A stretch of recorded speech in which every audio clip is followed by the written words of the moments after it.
Turbulence in the chat. Turbulence in the chat. Can you hear me? Can you hear me? Boston. Turbulence in the chat. Yeah. Turbulence in the chat. Boston.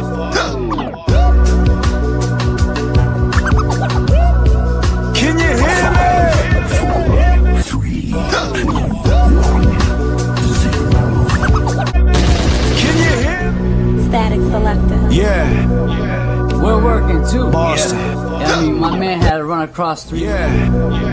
We're working too. Boston. Yeah, I mean, my man had to run across 3 lanes. Can you hear me?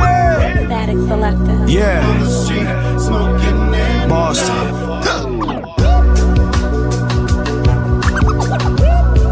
Can you hear me?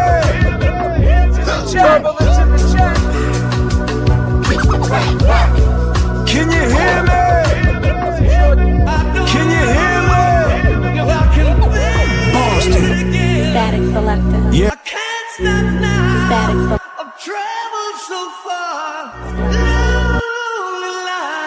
Boston.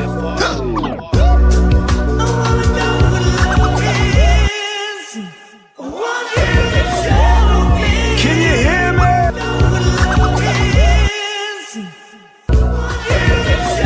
Can you hear me? Like, can you look at this from both sides? If it comes out that she actually did it, are you ready to like? You sound like Higgins. Yeah. You wrong. I'm starting with the man in the middle. I know you're gonna dig this. Static selector. Yeah. Boston.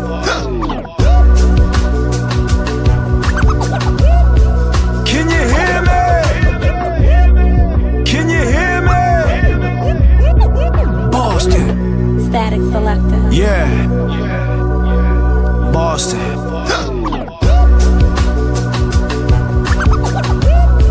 Can you hear me? Can you hear me? Boston. Static selector. Yeah. Boston.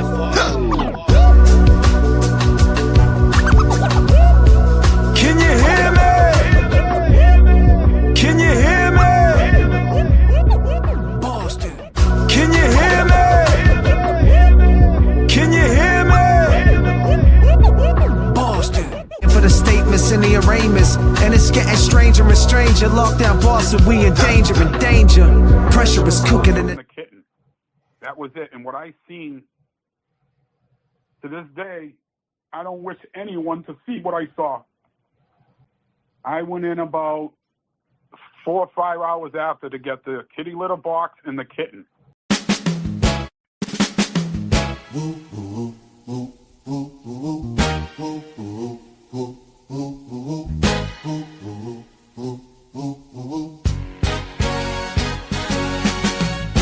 I just wanna chill and twist the lie.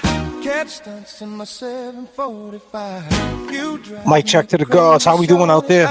Need to see you and feel you next It's Friday. I provide everything you need, and I like your smile. Yes. I don't wanna see you J.F.K. cry. membership, Got thank some you. questions that I got. Hey, bro. Ask, and Hope everyone had a great hope Thanksgiving. you can come up with the answers, baby. Girl, hey, it's easy to love me out. now. Hope you back. Would you love me if I was down? Long talkers. Let's focus. Would you For real. still have love Yes. for me? J.F.K. Pizza. Baby. It's easy to love me now. Now. Would you love me if I was down? I was down.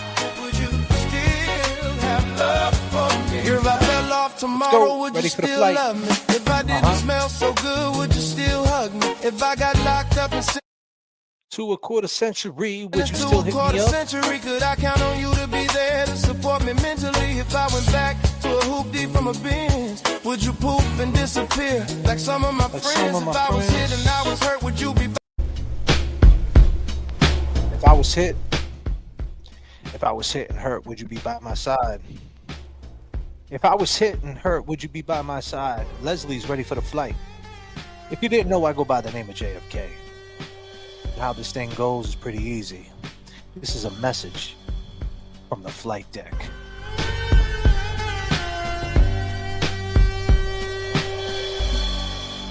And if you have carry-on, put it up in the overhead compartments. Make sure you tuck it real nice. And if you have a backpack, slide it underneath your seat. Make sure you tuck that real tight, because things move during flight.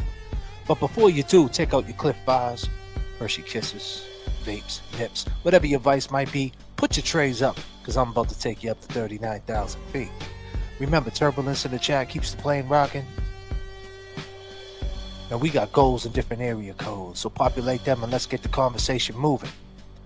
We're number 3 on the runway. We're expecting some clear air turbulence tonight. And when that seatbelt signs illuminate, make sure you buckle up. Are you ready, long gamers? Let's go!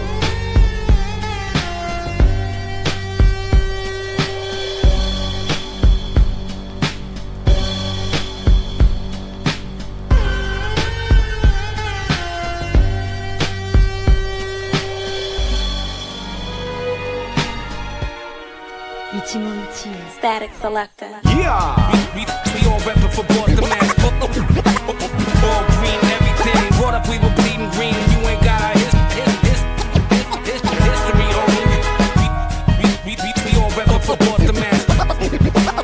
All green, everything. Brought up, we were bleeding green. You ain't got our history on Yes. You know, the inconsistencies of Artie. See, Artie was on a podcast called The True Crime Garage. You guys ever hear of The True Crime Garage? God damn. Keeping it real 2026 came through with the turbulence. Hold on a minute. We got some real turbulence kicking off on takeoff. God damn. Yeah.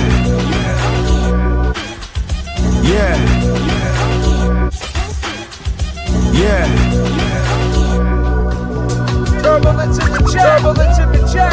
Can you hear me? Can you hear me? Boston. Static. Wow, we got turbulence right on takeoff. And just like that, we have the co-pilot, Kev 781 on deck. Keeping it real with the $50. Thank you so much, keeping it real. We got memberships. We got all types of stuff going. Here's my boarding pass. Thank you so much, Chris. Gifted 1 JFK membership. Mitch, Shannon CT. She's been a member for 2 months. Of course, keeping it real. E-Pags with the 777. Boarding group 1. NH Dude became a YouTube member. For sure. If you guys didn't know, I go by the name of J.F.K. And I go by Kev. And we here. Got Jay Brilliant coming through with 5 JFK memberships. Of course, Jay Brilliant always coming through. You know, this guy Artie, he's a character that we've been talking about for a long time. I don't know how he enjoyed his Thanksgiving, but be clear. In the last 30 years, Eddie O'Brien hasn't celebrated a Thanksgiving. Not only for himself, but for his family, for his parents. Keep in mind, Janet Downing has not had a Thanksgiving. This is the reality, 30 years. There's a lot of bigger shit going on. And this guy named Artie, as we travel on and as we unravel and peel the layers back, it seems like Artie is always coming up in the mix, right? Kevin Kev? Oh, I mean, from what we hear from day one, I mean, look at him on the scene. The night of the incident, just popping up. Unforgettable with $20 says, I'm ready for this flight. Much love for JFK and Kevin Kev. Much love for the chat. Mods, the O'Briens. I will be visiting Eddie tomorrow. Super excited. God damn. It's like that, huh? You're visiting Eddie tomorrow? Wait a minute. Hold on a minute.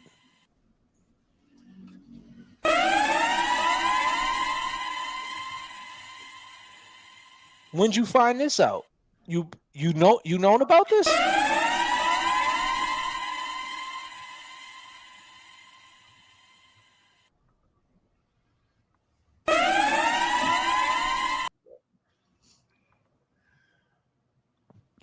You just randomly going up there? Doesn't he have to go through like? Don't you have to get on the list and all that? So you knew about this? I made an appointment yesterday. So you got on the list and all that, huh? Okay, all right.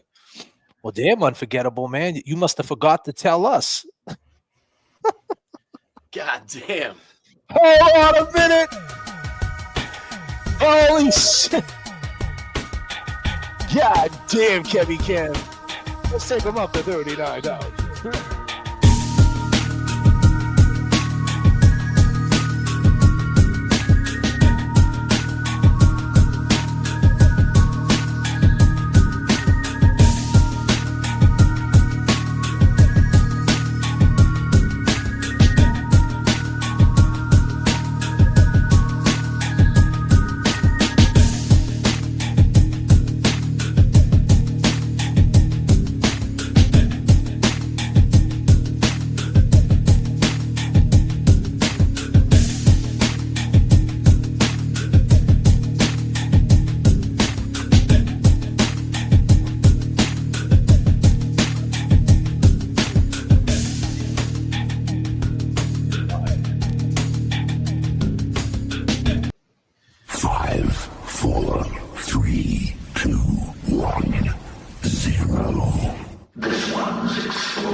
Let's go.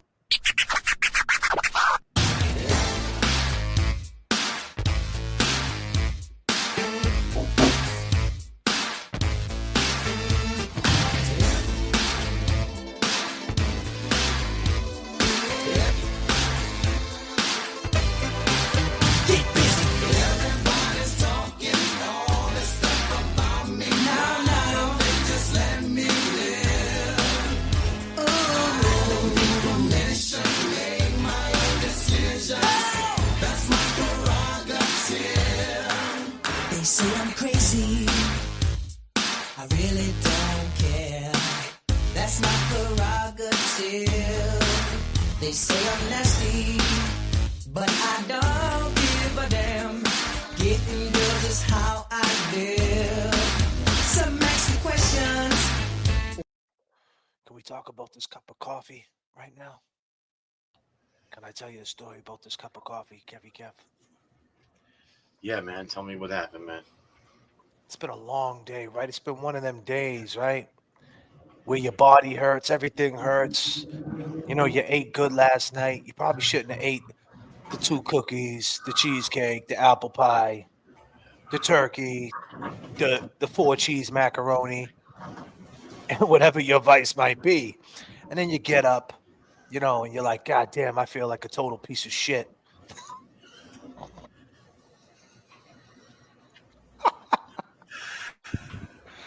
You know what I'm saying? So you got to go hit the gym.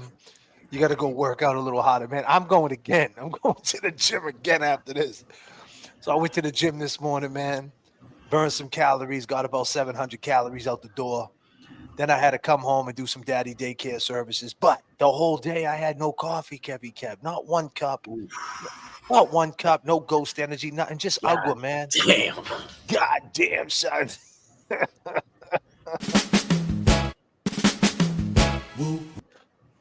And I was like, man. So all day I was looking for, you know, I just wanted that cup of coffee. So I finally hit up Dunks. And, you know, when I drink my coffee, I don't drink it with the funny cap. I take the cap off. You know, you got to take this shit off. If you want the best experience at a cup of coffee, you have to take it off. And you got to take big sips. Disclaimer. Calm the fuck down, everybody. But, you know, that cup of coffee, it just hits right. And it's hitting right now. So I just want to tell you, I appreciate this cup of coffee, and I appreciate you, Kevy Kev. And nice. I appreciate all my long gamers. God damn. God damn. We're thankful. Thankful even after the day of Thanksgiving. Definitely. Well, it's Black Friday. You know what I mean? I don't know what type of deals are out there. I know anybody buying TVs out there, they probably got them for about $300, right, at Walmart. Anybody going to buy some TVs? I don't know. Anybody going to steal some? Let me know if I can get it for $1.50. Damn. I actually, I'll tell you, I don't know. I ran into Walgreens for something. I turn around. I see they had a brand new coffee maker. Brand new. Like, I don't know. It's like some new shit. Like $37 or something. So I'm like, fuck it. I see the sign, Black Friday. I'm like, carry that shit up to the register. $19. Bang. $19? $19. Get out of here, son. Done, walked out. Yeah, brewing me a cup right now. Goddamn. No way. Yeah. You know what that is? When you get that $19.99, you said? It was like, Did you feel like this? God damn, you are moving up. You are moving. God damn, Kenny. Let's go. Yeah, I even got a coupon and shit. He's moving on up. Shit. 1911. Kev is moving on up.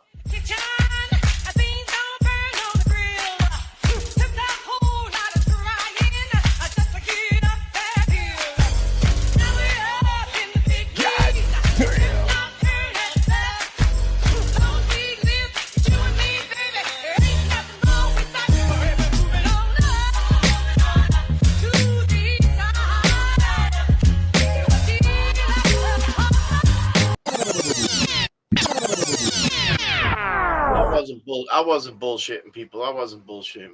I drink a lot of coffee and shit. I get off live here at 2 a.m. I'm brewing myself a cup of coffee and shit. These are facts, my dude. And don't forget about Jay Brill. Everybody in the chat, give much respect, much love. Peace signs up for my boy Jay Brill. Jay Brilliant, man. That's my guy right there. So the inconsistencies of Artie Ortiz. So he was on he was actually on True Crime Garage, and we're going to go through that right now. We're going to listen to him on True Crime Garage, and then we're going to listen to him on J.F.K. And we're going to see if we pick up on any inconsistencies. Because right now we're working on a show with one of the guys from True Crime Garage. We're just trying to figure out if he wants to do a live show. He usually... Yeah, we're going to have... Yeah, let's do that. Hold on a second. Hey, definitely goes to the 10-hour text. Okay. And we're gonna have a special guest tonight. A special guest to break it all down with us.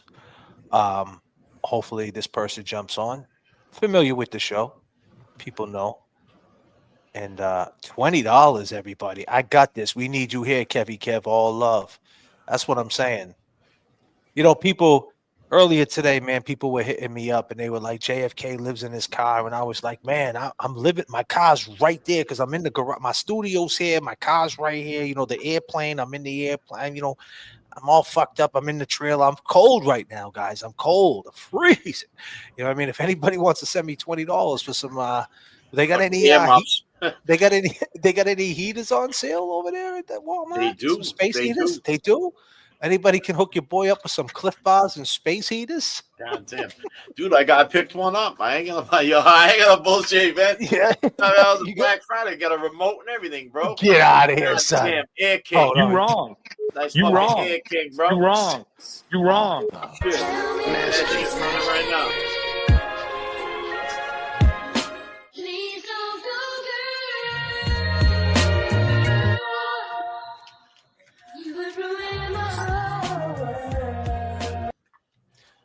But yeah, man, it's funny, man, because these trolls, man, that talk shit. I just want to let everybody know, Black Friday space heater. Thank you so much.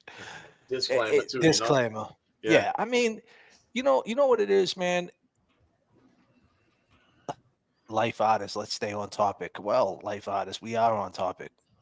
I appreciate you telling me how to do things. I appreciate that. Hold on a minute. I got something for life topic. Hold on a minute.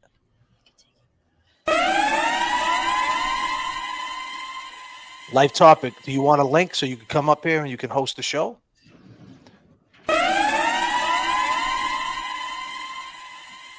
You wrong. You wrong. Hey, man, what's up, guys? Kevin from South Boston. Jay Brilliant's up here. What's up, Jay Bro? What's going on, Jay Bro?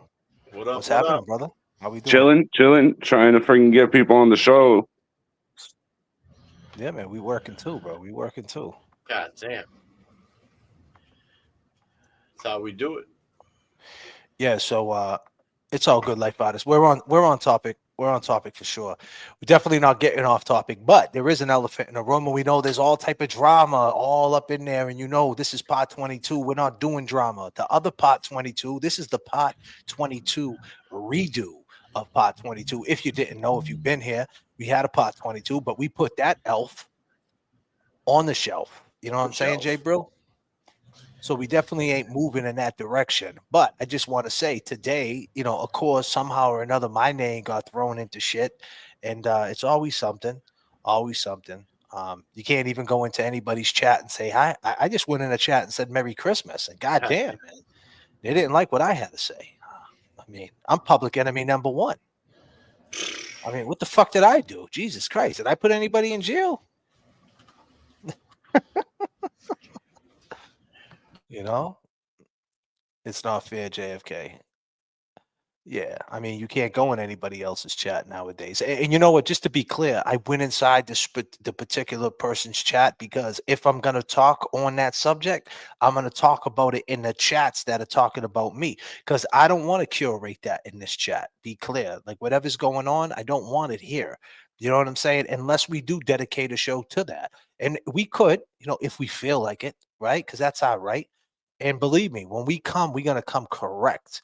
But more so, I'm working on a couple of videos, and it's real touchy about them subjects because, to be honest with you, it's like it's so venomous and so it's such vile shit, and it's so corny and petty.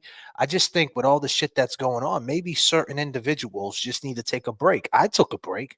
I'm not saying to leave because you lost. Be clear. I'm not saying to leave, but you know, your YouTube channel because you feel like you lost or you're losing. Maybe that is a better remedy than just yapping, because when is it going to stop? Our boy James Jackson had a show earlier, and that's basically what he said. When is it going to stop? And everybody wants to point the finger, but nobody wants to point the finger at themselves. Not everybody could be wrong. You know, but we're not about that. And like I said, if you're talking about me and someone inboxes me and say, hey man, your name's getting brought, my name just keeps getting dragged. I mean, I'm on pot number 22. I don't know how much more by my actions, by not speaking on them subjects, that why my name's got to get dragged. It's referenced as it's always goes back to the pot where Karen Reed came in this chat. And just to be clear, and I just say this as I move on, Karen Reed came in his chat and she said absolutely nothing. They want to make it seem like she said something that was a big, huge deal. All she did was speak her piece. And even when we were narrating it, when she was in the chat and she said there were certain content creators that she trusted, that she basically don't trust no more. I even said that has nothing to do with this channel. It has something to do with Karen and that particular person. I said that live in real time. So as far as this big conspiracy, like it was a nuke and like that's what caused everything, not really. Not really. When you really think about it, really? Not really. Like, what was that? 4 comments? 2 of them speaking to the situation. I think the other 3 or 4 was talking to the chat saying, I miss you guys. And one of them said, when I can speak on it, I will.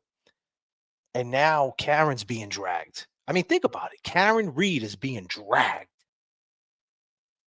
Isn't this the same person, Karen Reed, who had how many operations? What the duck? How many operations? What the duck? Did Karen Reed have? What the duck? I gotta lean on my mod. What the duck for that one? How many operations? Miss 808 said too many. Exactly. That's where I'm at with it. I'll just wait for what the duck to come through. What the duck got all the Merry Christmas, Young Jerks, my man. What up, Young Jerks? How we doing?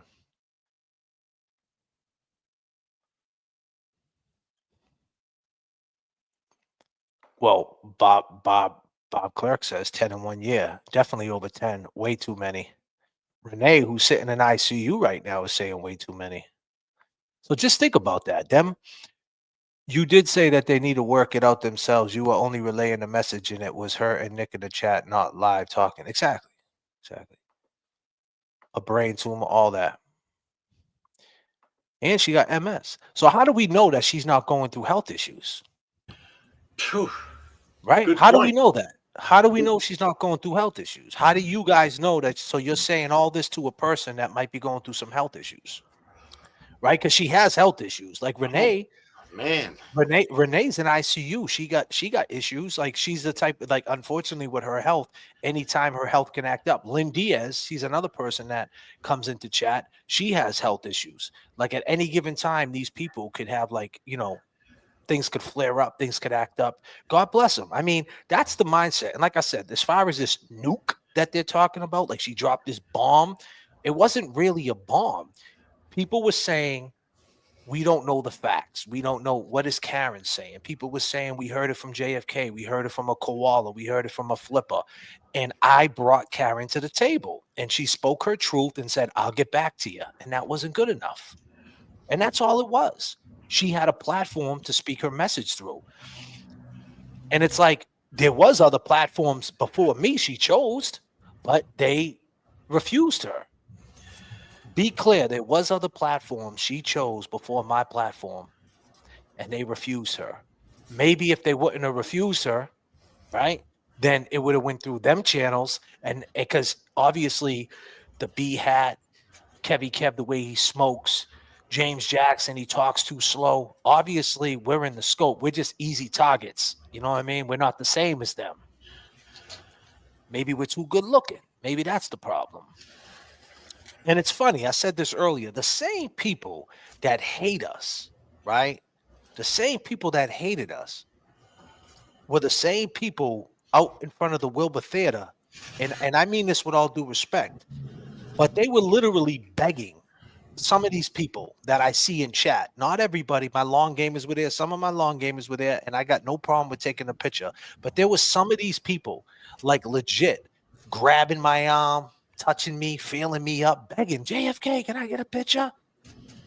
Begging, like, please, please, yo, whoa, calm down. And now they're in the chat saying I suck. So the reason why I'm putting it into that wordplay, begging, because you know what? Because, hey, you got no problem with calling me a scumbag. So maybe I should just call you a beggar. You got it. You know what I mean? You begged me to take a picture. I didn't ask you for your picture. I mean, and that's just facts. And I'm sorry if that came off a certain way, because I'm not trying to be cocky or nothing like that. But some people, they should get it back the same way they put it out, because it's just getting out of control. Like the fact that they say all these crazy things. One person quoted a Billy Joel song today. You know the Billy Joel song when they go, JFK, blown away. What more do I got to say? They quoted that song and basically said every time they think of me, that's what they think of. So they think of me getting my head blown off. That's what they think. I mean, come on. Come on. Come on. Anyway.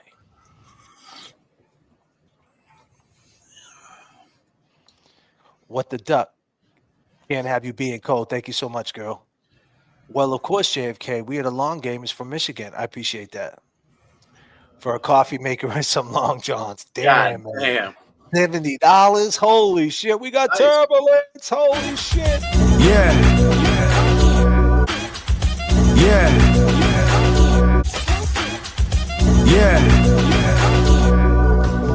Turbulence in the chat. Turbulence in the chat. Can you hear me? Can you hear me? Boston. Turbulence in the chat. Turbulence in the chat. Boston.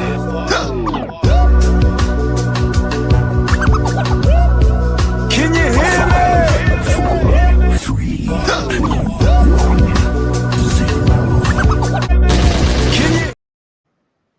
I appreciate that. That was real nice of you, man. Thank you so much for that turbulence. That was awesome. God damn, man. $70, man. Law Wifey hit me with for a coffee maker and some long johns. Thank you so much, Law Wifey. And what the duck coming through with the facts. Sorry, I had to double check because God forbid you said something wrong. 10 surgeries in 18 months. Exactly. So I just want to know why we can't think. Why can't we think along them lines? Why can't we think there's a reason why things ain't moving as fast as people would like? And that's okay. You know what I mean? Like, and what happens when this? You know, what happens when Alan Jackson speaks? And how is this all going to age? When it all comes down to the come down, how is this all going to age? Calling Karen Reed a CUNT, how is that all going to age? I just don't get it. Calling me a bum, calling James Jackson a murderer. There was one person who said he's a murderer.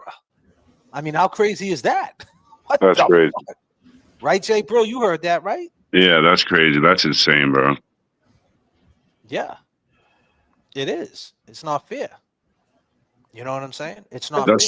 That's just a low blow because they don't have nothing else to talk about. They're just shitting on you guys because they don't have nothing else. And no one else likes them no more. It's just they're washed up. I appreciate that. I appreciate that sentiment. But the fact is, people do like them to the point where they can't do no wrong. And goes to show you. So, like, that goes to show you that if in this instance, what we see and what we've been hearing, and I'm just going to put a bow on that and move on because there's so much layers to peel back with that. But in this instant right here, if you don't see poor behavior and you don't speak to that poor behavior and you just still give that poor behavior a pass, then you can't think for yourself. And I'll just put it like that.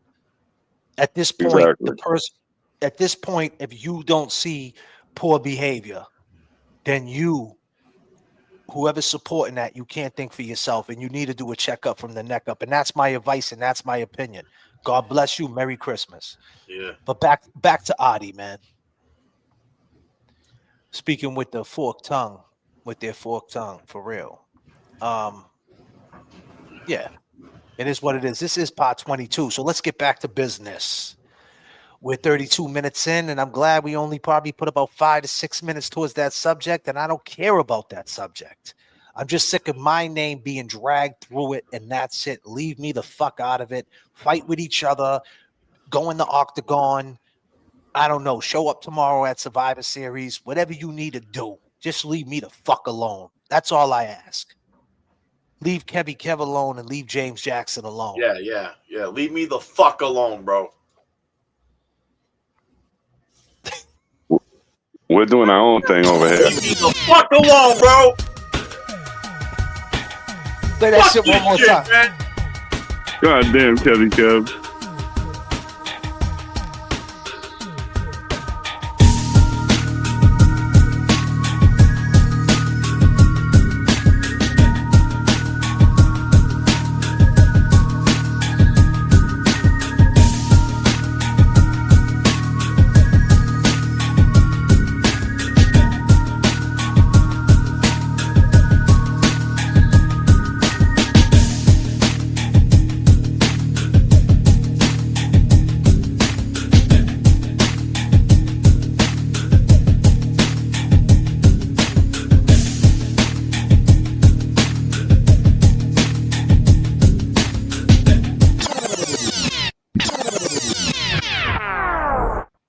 So when we first jumped on this Artie train and first started talking about Eddie O'Brien, Jay Brill, what's your take on Eddie O'Brien? Eddie O'Brien was accused of stabbing. Well, he got found guilty for stabbing Janet Downing 98 times. Come to find out later, the DNA underneath her fingernail clippings was not his. They matched it to him. They ran it to him, and it didn't come back to him. 110%. It's not Eddie O'Brien. What do you think people, if they're listening right now for the first time, what would you tell them about the Eddie O'Brien, Janet Downing murder of July 23rd of 1995? What would you tell them? None of it makes sense. Like, how could you find this kid guilty after all the evidence that's been brought out? You know, all the statements that we read, the handwritten notes by the DA, like all the lies from Artie, just that alone, like, I don't understand how they can not even have a second thought of maybe it could be someone else. Now, you brought a great point up the other day, Kev, and I held you there. But you brought up a great point about the fingernail clippings, and Mr. Riley, the DA at the time, Well, why don't you break that down? What you broke down to me? Well, I mean, where I was going with it was, we had a serious murder to a 17-year-old girl 3 months prior to Janet Downing. And with all the, gathering and collection of DNA and blood types, drawing blood from a lot of these, people that were in the house,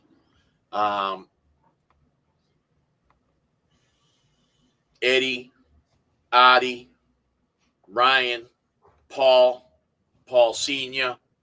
I mean, why didn't they run any of this DNA for Deanna? The fingernail clippings. Exactly. The fingernail clippings. The hilt of the knife. That DNA under her fingernails, Could match Deanna's. Exactly. They could found in definitely Deanna's match case. the ones in Deanna's case. So why don't you think that he ever did that? Because if he did that and it came back as a match, then they don't have that juvenile for that crime, for that law.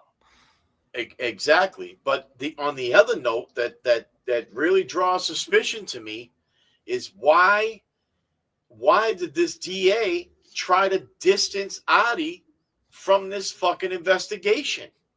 We got Margot. Hold on. We got Margot up in here. Let me find Margot. What did Margot say? We got Margot Nash in here. I'm trying to find her. Margot, where are you? I'm looking for you, Margot. Goddamn, Margot. My eyeball's gonna pop out my head trying to find it.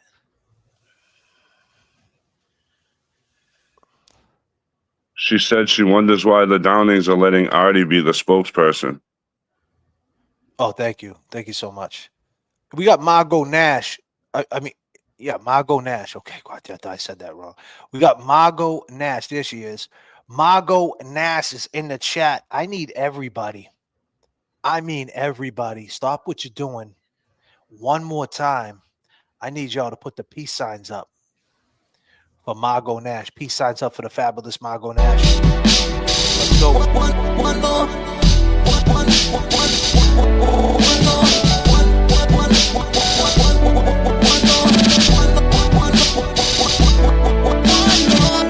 Every now and then I look up to the sky, and while the minutes pass I lose track of time, but all I gotta do is try to spend it right. Let's take one more time to celebrate like there ain't no tomorrow. So let's just make a memory, 'cause tomorrow will be too late. Don't think twice and hesitate, 'cause it's all that we got for now. Just one more time to make it great. Yeah, just one more time.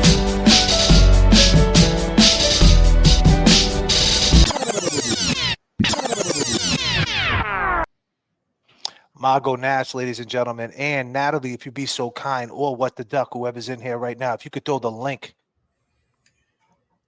If you could throw the link up to, what'd she say right there? Y'all are doing it for Eddie. I appreciate it. For sure. If you could throw the link up to her book.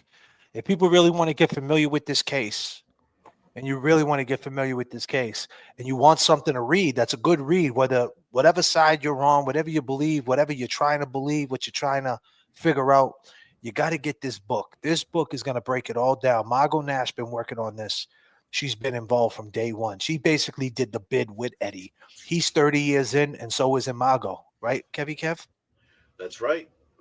She took on this case, in the very beginning.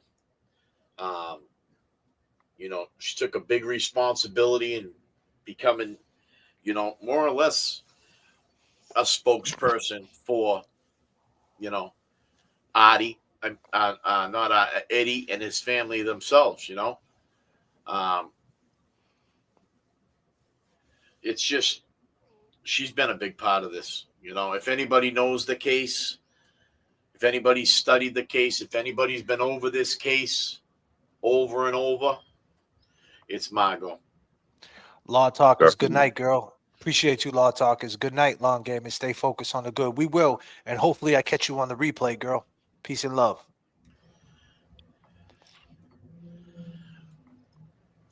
And remember, if you're just tuning in right now on the replay crew, we love you too.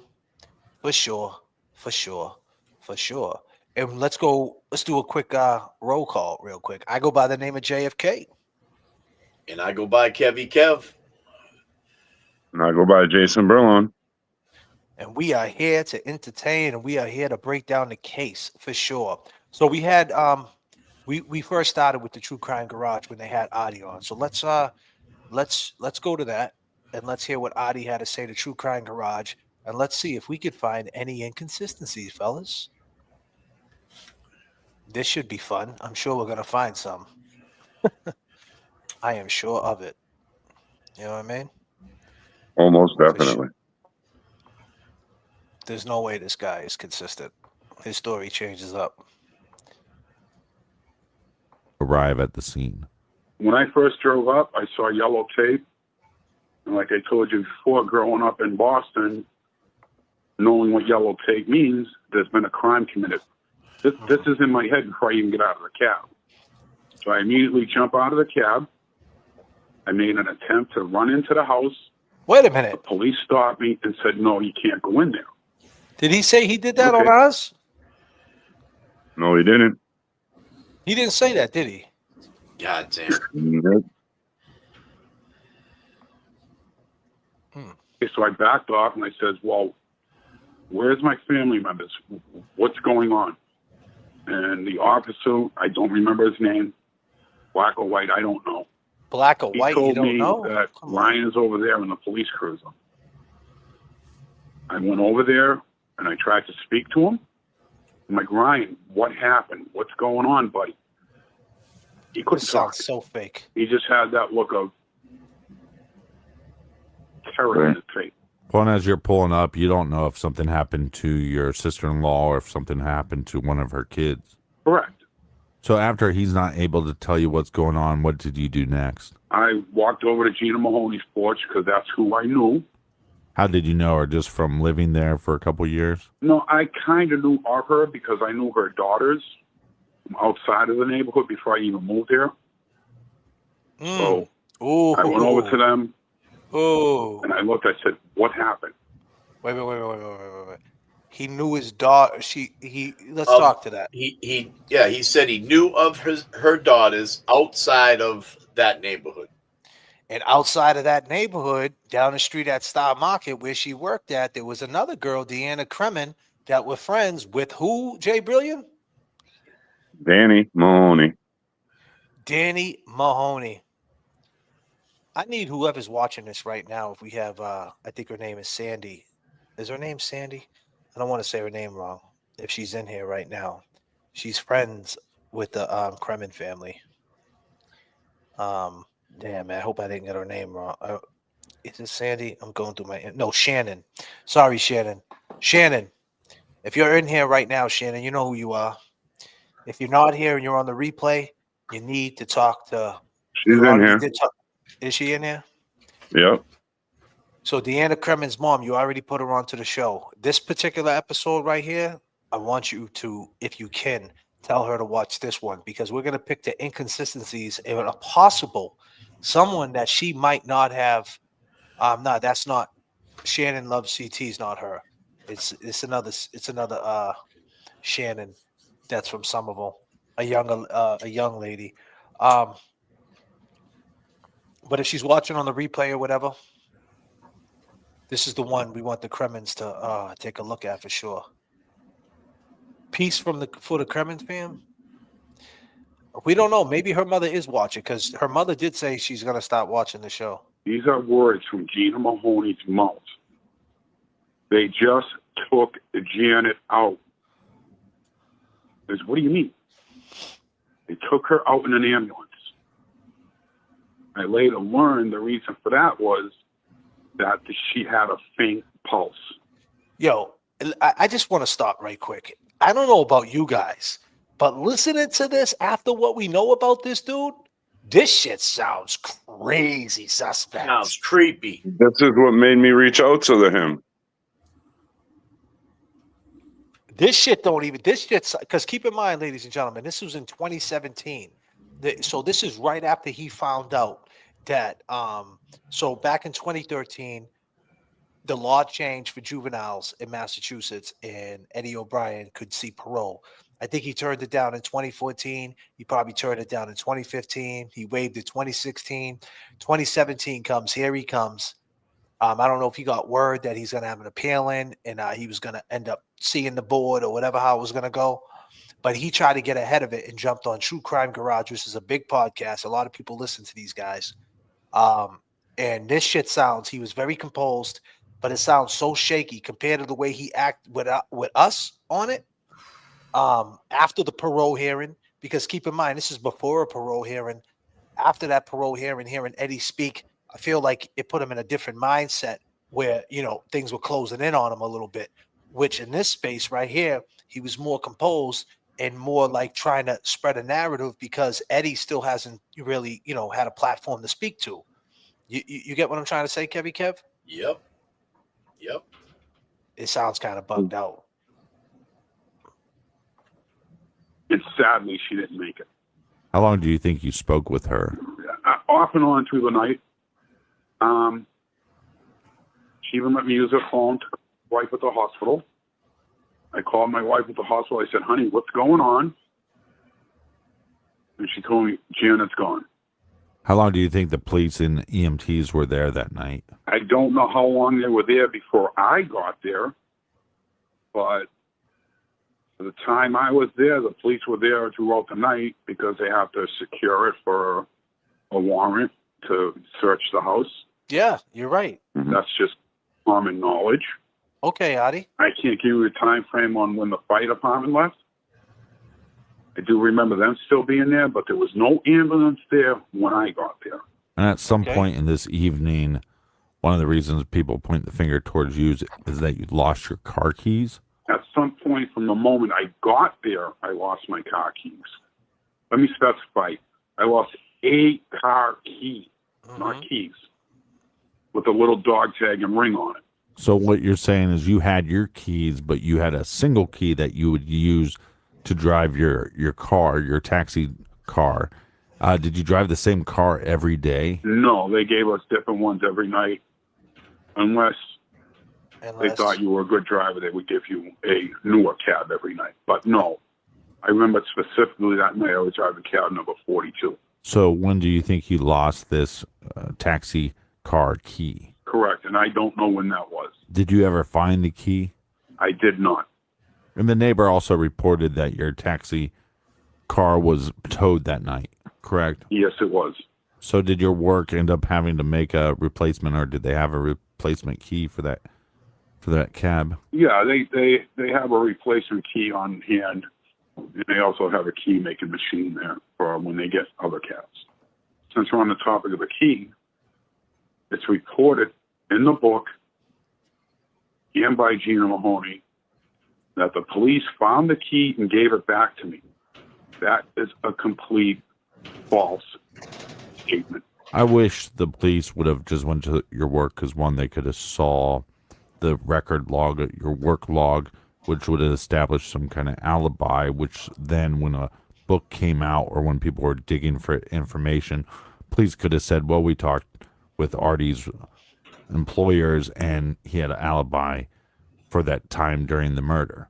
Why do you think the parents and the neighbor and some other people have come forward and tried to point the finger towards you? My belief is to get people to believe that it wasn't Eddie, to get Gina's statements in that it could have been me.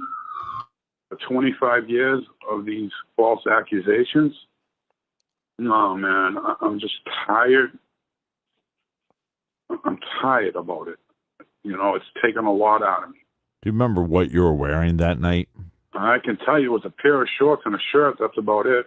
And I know the police questioned you, but you didn't really believe you were a suspect or under suspicion. but let the listeners know what happened to you when you showed up at the actual trial of Edward O'Brien. We left home, me and my wife, dropped our child off at the daycare they had in the courthouse downstairs, proceeded to go up to the beginning of the trial. Judge comes in, jury comes in. With probably 3 minutes later, Mr. Riley, asked me to talk to him. And he says, I apologize, but you're not allowed in the courtroom. And I asked him why. And he says, because the defense has me on their witness list. So I had to leave. And you were telling me that your sister-in-law didn't really date much after the divorce. She did not date after her divorce, that I am aware of. Some people would want to know how that divorce went down. Was there any animosity there? That's a question for Jen and her ex-husband, and unfortunately, there's only one person that can answer that. Yeah, but you can answer how you feel about her ex-husband. Her ex-husband? Yeah. I think he's a great guy. Great father. Great grandfather. Do you believe he stepped up after her death? Because she was primarily the caregiver to the children. He absolutely did took his children in. Now, I heard that there was a trail of blood that was found once they towed your car. Yes, there was a blood trail. It was like 30 feet behind my cab. I remember seeing it the next day. So there was a blood trail, it just was not connected to your actual vehicle. And Edward was known as this gentle giant. You lived across the street from him for 2 years. Can you give me what your thoughts on Edward was? That sounds like an edited, retracted pot right there. To this day, I have no bad words Doesn't for his sound parents or him, other than the fact that he killed my sister-in-law. I occasionally drank on the O'Brien's front porch with the dad. I played street hockey in the street with the kids, including Eddie and the other named boys in the book, Marco Abreu, John Fitzpatrick, and a couple of other kids. It was a common thing. Right.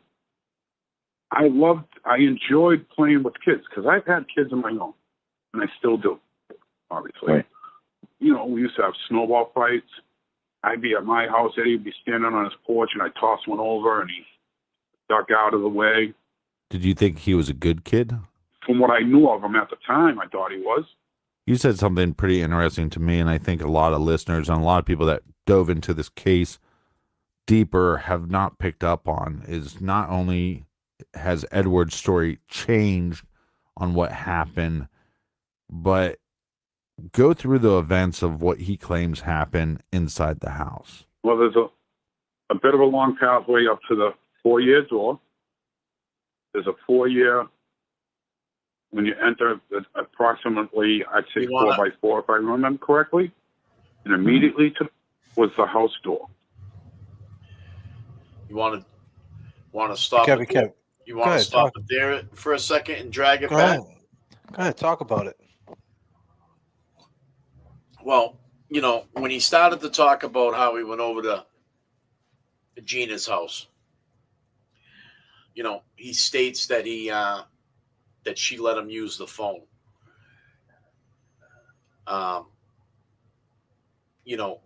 We kind of he said that he called his wife,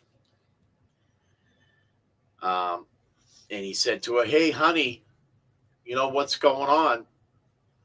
What's the situation or whatever?" Now, we hear from Danny Mahoney.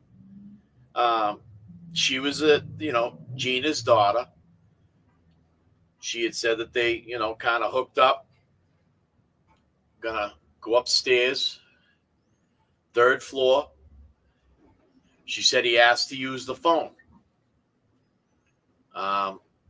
She said whoever he called, he never talked. Yep. So right there, I'm saying to myself, and to listen to him in this, in this interview, I don't know if he was on something. but he seemed real relaxed, you know. Well, Eddie didn't see parole yet. You know what I mean? After Eddie seen parole and that video was out there, and Eddie was saying that like Eddie, he seen that parole hearing, and he said to himself, "Oh shit, Eddie's coming." You know, Eddie was like, once he realized when Eddie said, "I'm not admitting to this in parole," and then said, "You know, I got this Rule 30 motion or whatever, and I'm gonna, you know, I got some things brewing." He's like, "Fuck." You know what I mean? And that's why he was quick to jump on this, because he thought he had another opportunity to do what he did on this podcast, True Crime Garage, and put another narrative out there. But he didn't think that we were going to stay on it. See, they just did this a one and done. Yeah. Live stream is not a one and done, man. It's the ocean, man. It's every day, all the time. And the other thing that kind of stuck out to me too was, you know, he's talking about his key. I mean, we asked him about the key, you know. Yeah. And he admits that he knows that they had a spare key. Yeah, he said they had a spare key and they had a key maker. And they had a key machine. Come to on. cut their own keys, you know. But they didn't have it. But they didn't have it in the office. The spare key was locked up in the garage. Come on, bro. That key was hanging on the board right in the office. Right on the board, number 42, right there. Bingo. He could have walked right there and got it. Now he also said that, you know, they would give cabs out to people nightly. I don't know if we picked up on that. I picked up that he. Hey, I like your B hat, by the way. Yesterday we were in Celtic shit. Now we both wearing Bruin shit. Come on, son. Damn, bro. You didn't call me and tell me we were doing this. Shit. So when he's talking about how they give new cars, he says, you know, well, if you've been there a little bit, you're a good driver, you're reliable, they give you the new ones. The new ones. Like that Crown Vic. Exactly. Yep. That's what brought to mind to me. So I just wanted to throw out those key points. I mean, but he also said number 42. He also said number 42 was on the key, and he said it was a single key. He said it had a chain on it, though. Yeah, right? Make this like a ring, like a ring. You know, like a dog collar thing. Yeah. And now let me tell you something. I know what he said about inside the house. So let's run this shit. Let's run it, bro. I'm here for it, bro. Run it. I'm here. Well, you want to say something brilliant? Go ahead. No, I said run it. Okay.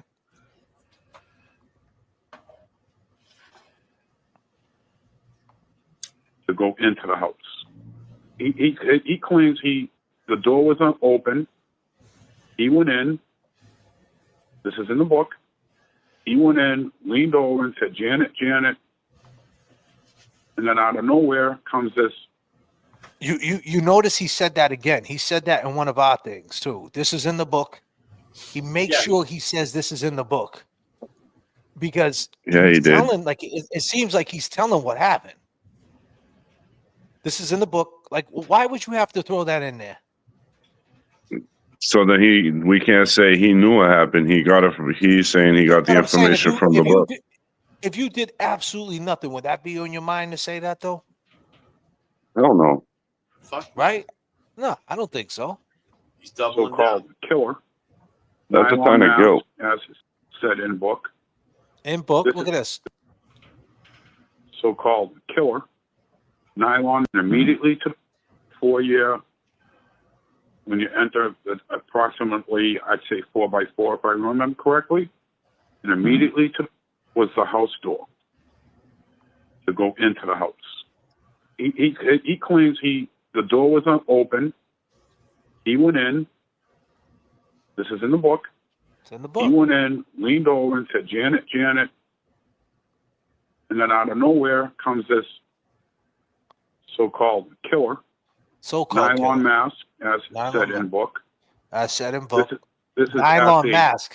Entrance of the door. He didn't say nylon mask though. If this man. Did he say nylon mask? He said. Didn't he say he said a stocking, right? Yeah, he said stalking. Why is he saying a nylon mask though? A nylon mask as a stalking, or is a nylon mask? What is it? Nylon is a nylon, a woman's nylon. Yeah, I guess it would be a nylon, I guess, but he's saying a nylon mask. Maybe it wasn't even a fucking nylon stalking. Threatened him, like they said in the book, I'll kill you, I'll kill your family, I know you. And he said, leave. Why ain't you going to go out the front door, 52 feet to your house, but yet you decide to leave through the basement, out the back, the door, through the bushes, and run down the street? How he got back to his house, I don't know. He got back to his house from the Midnight Variety when he claimed he was mugged. That's when he goes back to his house. And it's in record that his family later on convinces to take him to the hospital to get his hand checked. Yeah, and the big question is, we find some blood on Edward, but we would think that he would be soaked in blood. Do you think he went to his work or somewhere to clean up? He did not go to his work to clean up. He went to Burger King, as stated by Margot Nash, and went into the bathroom to refresh himself. And then he's walking to his work, and where he was mugged is perfectly in the middle of Burger King and where he worked. Right.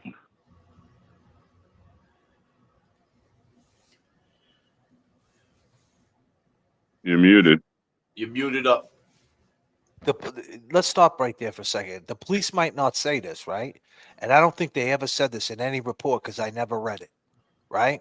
And any report, and Margot Nash can speak to this. If they would have said this, what I'm about to say, then it would really make his story more believable. You know for a fact that them police went to that Burger King bathroom and checked for blood. You would hope so. That's in no blood, but I'm saying that's in no report. So like if they went there and there was no blood, and not for nothing, did any, like I'm just saying, not one person in Burger King that was working there didn't see blood. You know how much blood would be there if he cleaned himself?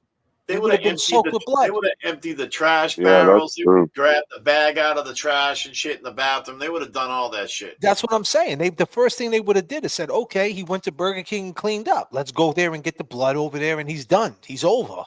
That would have been. But if you go there and there's no blood, now all of a sudden, maybe he didn't do this shit. Good catch right there. I never thought about that. Yeah, why is Burger King never mentioned in any report? I've never seen it. We got so many. Because if they did go there, they had to go there, bro. If they went to the scene where he got jumped at, they went to that Burger King before. They had to have went there. You know who knows if he went to that Burger King before? Is Eddie O.B. knows if they went to that Burger King. Because as soon as he says, I went to the Burger King and all that, the cops are like, all right, hold on a minute. They walk out the room. Yeah, control is number 7. Yeah, 7 to control. You go down to Burger King to the bathroom and go check the bathroom, see if there's any blood. Over. Yeah, we're in the bathroom right now. There's nothing in here, but do you want a Whopper? They got a fucking deal over here. Over. Yeah, I'll take they got any mozzarella sticks over that motherfucker? Over. That's what really happened. They ended up buying themselves some Whoppers. Goddamn, Kev. Burger King sinks would have been stained. Of course they would have. Margot Nash, she's in the chat. Let's ask Margot. Is there any report that you've ever seen in 30 years that has the police going inside Burger King checking if there was any blood? And the question is, why? And that's that right there, man. I would bring that up to a judge and appeal. Did you go to Burger King where I said I washed up at? Did you see any fucking blood? Right. Did you see any blood? And here's the thing. If his blood was in Burger King, because if he got cut in that house, if his blood was in Burger King, then he's done. He did it. Because he got cut after Burger King, right? That's right. So they would have had him went to Burger King based on the stories lined up. You said you got cut after Burger King. Hold on a minute. I think we got to take it up to 39,000 feet. God damn.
Artie, if you're in the chat right now, what do you feel about that, Artie?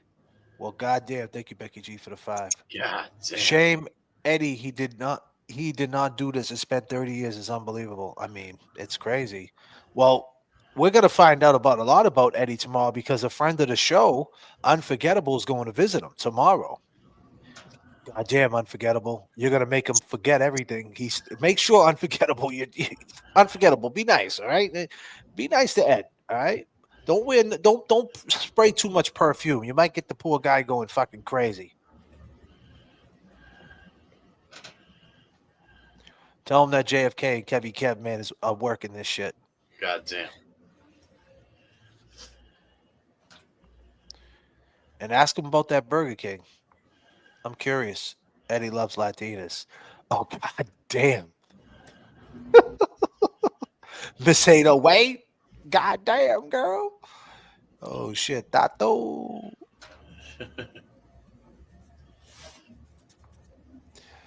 Yeah, man. Is Margot still in the chat? Kamate. What's that? Is Margot still out there? She hasn't said anything. No, she hasn't responded. Did she respond, Jay, bro? Because I know you scope in the chat. I might have missed it. I'm looking. But I want to say something because if you listen to Artie's, the way he said about how he ran out of the house and everything, he sounds like he knows from experience and not from no book. I don't see her. I haven't seen her. Yeah, I think she might be grabbing she might be grabbing a turkey sandwich, a late night turkey sandwich. Can we listen to that again about the 4-year? Yeah, you wanted to check that out. Go ahead. Let me run that back. Yeah, I'd like to, because what he said was, I thought he said that he come up behind him. Like no one knows where he come up on Eddie. I mean, I could be wrong, but I just wanted to listen to that again. He says, I came in through the 4-year. It's about 4x4. Oh, hold on. We got Margot right here. No, never. No report at all. Well, Wow. God.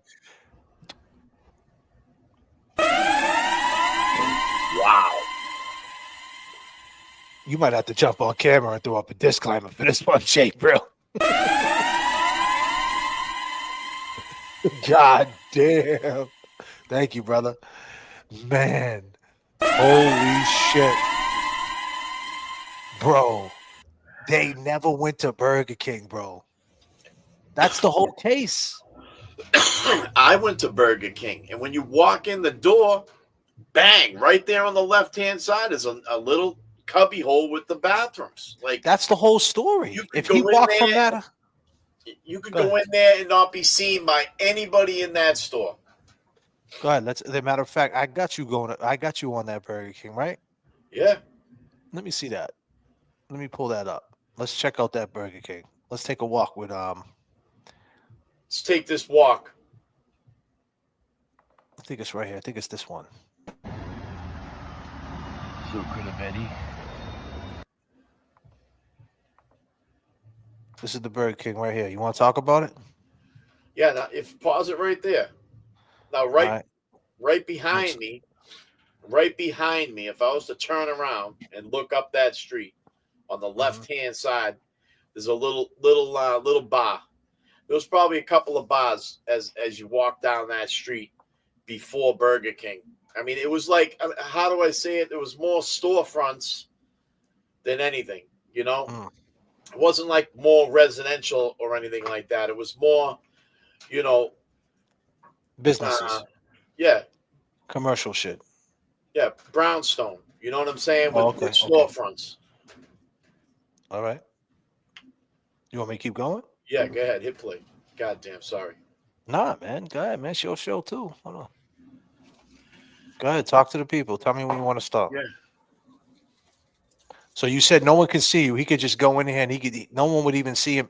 People in the restaurant wouldn't even see you. Yep. And this was a quarter of a mile from Hamlet Street. Hamlet. Yep. So this Walk is the same. Right up there.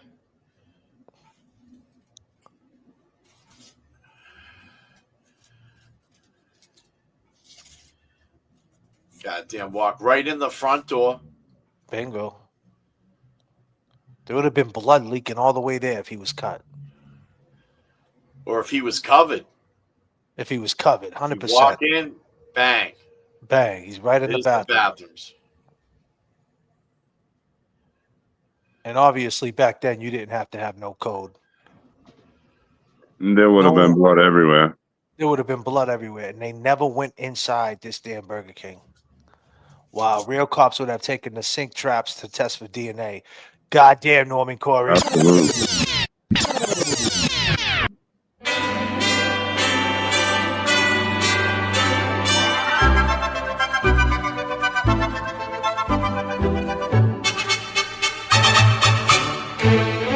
It's beginning to look a lot like Christmas everywhere you go. Take a look in the 5 and 10, Listening once again. with candy canes and silver lanes aglow. It's beginning to look a lot like Christmas. Toys in every store. But the prettiest sight to see is the holly that will be on your own front door. You're rocking with the best.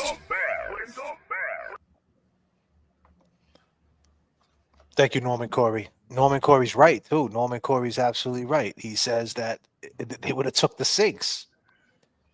They would have took the sinks. They would have took the sinks, man. Now, the other thing, too, is like, so from Hamlet Street, come to the end of Hamlet Street and take a right. As soon as you take the right, Burger King is a quarter of a mile down on the right-hand side. So we're talking a quarter of a mile.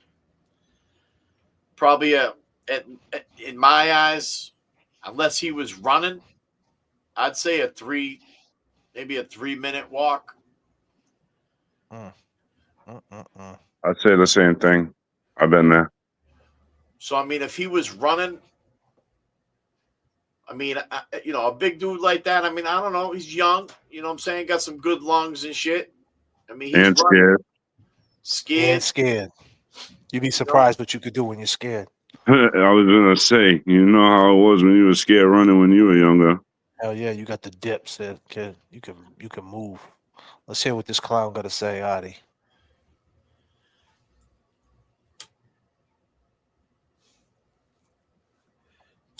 Yeah, we back at the foyer. Ex-husband? Yeah. I think he's a great guy. Great father. Great grandfather. Do you believe he stepped up after her death? Because she was primarily the caregiver to the children. He absolutely did stuff. Took his children in. Now, I heard that there was a trail of blood that was found once they towed your car. Yes, there was a blood trail. It was like 30 feet behind my cab. I remember seeing it the next day. So there was a blood trail, it just was not connected to your actual vehicle. And Edward was known as this gentle giant. You lived across the street from him for 2 years. Can you give me what your thoughts on Edward was? You know, to this day, Go ahead, Brilliant. When he talked to us, didn't he say the police seen the blood that night? He just said on that interview that he didn't notice the blood till the next day. Did he just say that? I could have swore I just heard that. Hold on a minute. No, he didn't just say that, did he? Hold on. Thank you, Brilliant. If he did, man, on point. My man, Jay Brill. You're right. He said the cops that night. Grandfather. Do you believe he stepped up after her death? Because she was primarily the caregiver to the children. He absolutely did stuff. Took his children in. Now, I heard that there was a trail of blood that was found once they towed your car. Yes, there was a blood trail. It was like 30 feet behind my cab. I remember seeing it the next day. Oh, you remember seeing it the next day. Okay. Listen, I just want to say something. That's when I think the edit happens, right here. So whatever was retracted, it retracted right here. Because I don't know if this dude from True Crime Garage said to him, wait a minute, but this said this and this said that in this report, and he just retracted it. because he doesn't want to play a game. I don't know. Because look, he totally gets off that subject and it goes into something totally different. You would think that he would come up with a follow-up question with that. Well, look at how it looks like it's edited. Peep the game. Watch. So there was a blood trail, it just was not connected to your actual vehicle. Watch.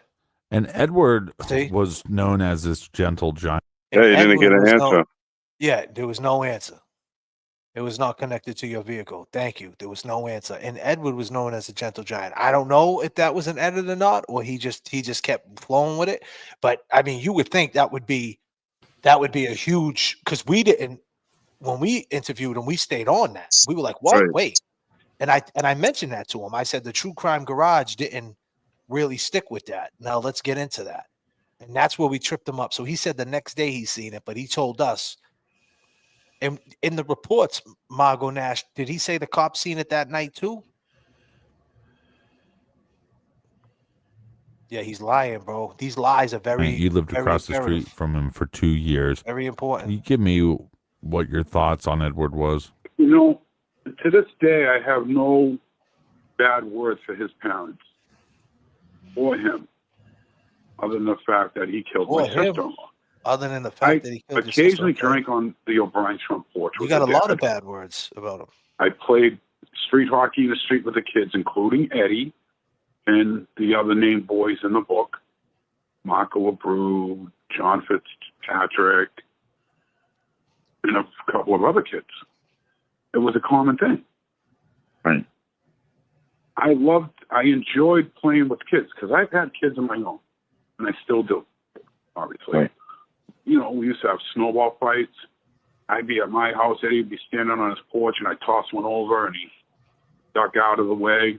Did you think he was a good kid? From what I knew of him at the time, I thought he was. You said something pretty interesting to me, and I think a lot of listeners and a lot of people that dove into this case deeper have not picked up on is not only has Edward's story changed on what happened, but go through the events of what he claims happened inside the house. Well, there's a bit of a long pathway up to the foyer door. There's a foyer when you enter, approximately, I'd say 4x4, if I remember correctly. And immediately was the house door. You got all that, Kevy Kev? Yep, I'm listening. I'm right on it with you. So when do you want me to stop? Do you want to still talk? Do you want to talk about that? No, I mean, I know he's saying that the foyer was like 4x4, little square, like little spot you kick your boots off at, put your shovels and shit.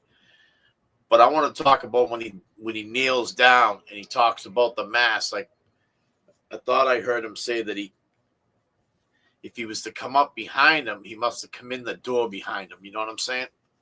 All right, let me listen. Tell me when to stop. Yep. To go into the house. He claims the door was open. He went in. This is in the book. He went in, leaned over and said, Janet, Janet. And then out of nowhere comes this so-called killer, nylon mask, as said in the book. This is at the entrance of the door. If this man threatened him, like they said in the book, I'll kill you, I'll kill your family, I know you, and he said, leave. Why ain't you going to go out the front door, 52 feet to your house, but yet you decide to leave through the basement, stop it there, out the back, the door. Talk to me. So, like, when he says this happened at the entrance of the door,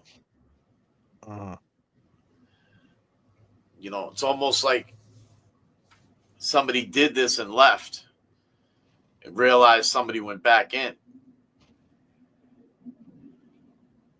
What do you mean? Like somebody, I don't know. I mean, it just sounds like he's saying this all happened at the entrance of the door. Like, how does he know that all this happened at the entrance of the door? What up, Duke? Happy Sounds Thanksgiving, like, my bad. No, it's good. I'm just saying what up to someone in the chat. It sounds like he's speaking from his knowledge, not from a book. No, it's not exactly. This shit sounds like it sounds like he's really Like, let's this just shit play it sounds back again. Let's just play it Telling what back. happened. Just listen to the way he's talking. How just it's coming off the tongue. coming from his chest and shit. Exactly. Through the bush, and out of nowhere comes this Janet, and then out of nowhere comes this. He claims. But go through the events of what he claims happened inside the house. Well, there's a bit of a long pathway up to the 4-year door. There's a 4-year when you enter approximately, I'd say 4x4 if I remember correctly, and immediately was the house door to go into the house. He claims the door was open. He went in. Yo, you heard him slip? You heard him slip? He went in correctly. Sound like he said Immediately unopened. was the house door to go into the house. He claims the door was open. He went in. This is in the book. He went in, leaned over, and said, "Janet, Janet." And then out of nowhere comes this so-called killer. So-called He killer. went in, leaned over, and said, "Janet, Janet." And then out of nowhere comes this so-called killer.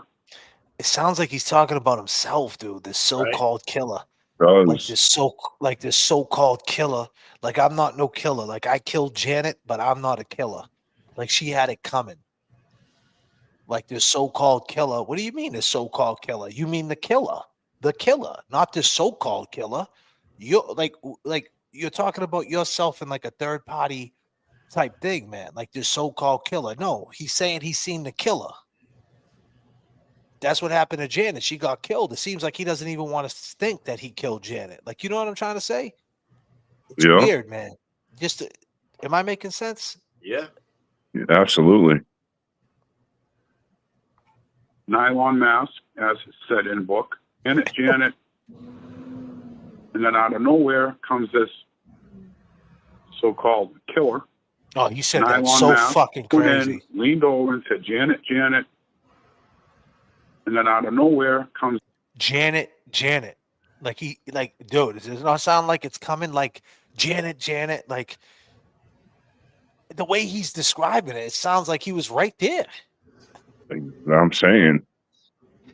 God damn, Artie. This so-called killer. The way he said that, bro, is very weird, man. So-called killer.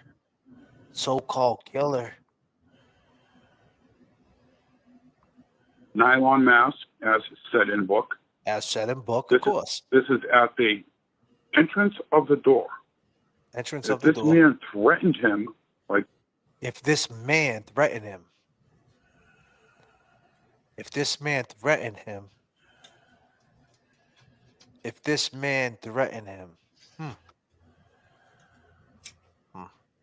They said in the book, "I'll kill you, I'll kill you." He keeps saying they said in the book, "I'll kill you, I'll kill you." Like, bro, we know it was not just said in the book, though, you fucking idiot. It's what he said, period. Like, did you not know like you why you keep covering them tracks up, man? Book. This is at the entrance of the door. If this man threatened him, like they said in the book, "I'll kill you." Like they said in the book. Sounds so detailed. But I'm saying, bro, this is what he's been saying. Like, this was in the papers, bro. I know. Like, I'm just saying, why does he keep saying the book? Like, what the fuck, bro? Like he wants people to read the book. Like, you know what I'm saying? Just in case, like, it's weird. Like, he doesn't want to slip up at all. Like, to say, he said he does not want to give anybody an inch. Like, it's weird, man, how paranoid he is, man, speaking about this case. He's probably promoting the book so he can feel good about himself. "Oh, you." And he said, "Leave. Why ain't you going to go out the front door, 52 feet to your house, but yet you decide to leave through the basement Because you know why, bro. The fucking kids were there. Like, why ain't you mentioning that part in the book? Why don't you mention the real story?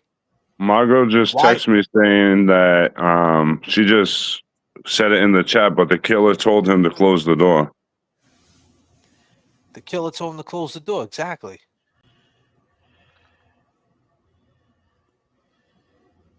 So what's the context behind that? Like, we know the killer said that, but like, is there something he said that kind of corroborates that? She told me to tell you. She told me to tell you. She explained it in the chat. Yeah, she explained. She explained it in her book. Yeah, she explained it in the book. Yeah, the killer told him to close the door. So why ain't he saying that? That's weird. He won't say that. Right. That's weird. There you go, Margot. I get what you're putting down now, Margot. What? So if you read this book, why wouldn't you read the part when she said the killer said to close the door? Exactly. Because then that would open up a question of saying, okay, well, if the killer told him to close the door, that's why he went outside. And you're making it seem like he just didn't run outside. He ran out the back. Like, that's the best you got, Artie? Why not say the story in the book? Why you keep mentioning the book but not saying the real story? That shows some weird fucking shadiness right there. No, Kev? Yeah. That's a big detail right there to leave out. He's speaking It's a on huge detail. the book as a reference, like, this is what I read. This is what they're saying. This is what they're saying about. On? But I highly doubt he bought and read that book. Oh, damn, Kevin Kev. Talk to him real quick. Damn. Get me going, man. You need my motherfucking glasses, bro? Tell him real quick, man. No, hold on. Let me play this for you real quick. I went in about 4 or 5 hours after to get the kitty litter box and the kitten. That was it. And what I seen, to this day, I don't wish anyone to see what I saw. Why don't you tell him, Kev? Artie, you never mentioned anything about the dog. What about the dog, Artie? God damn, Kevin Kev.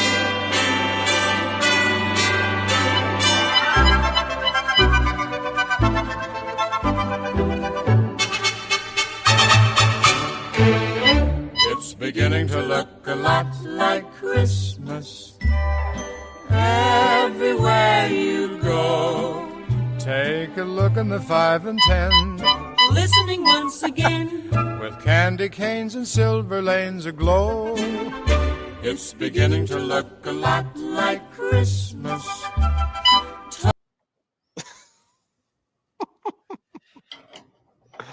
Oh, shit. Fucking get me going on Artie. Because we know what Artie is, right? Clown. You are a clown. Clown. You are a clown. Clown. You are a clown. Clown.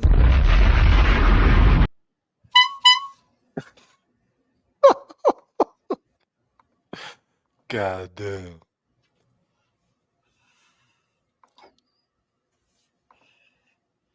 Never mentioned nothing about the fucking dog. Tells us And then he's he picking up kitties and shit. And he never mentioned that in that thing that he went in the house. None of that. Why wouldn't you mention that? If he read the fucking book, he would have said that the killer told him to close the door. Exactly. And that's why he ran out the back. Why are you? This is why where are you? we're at right now, right? Yeah. Yeah. This fucking dude.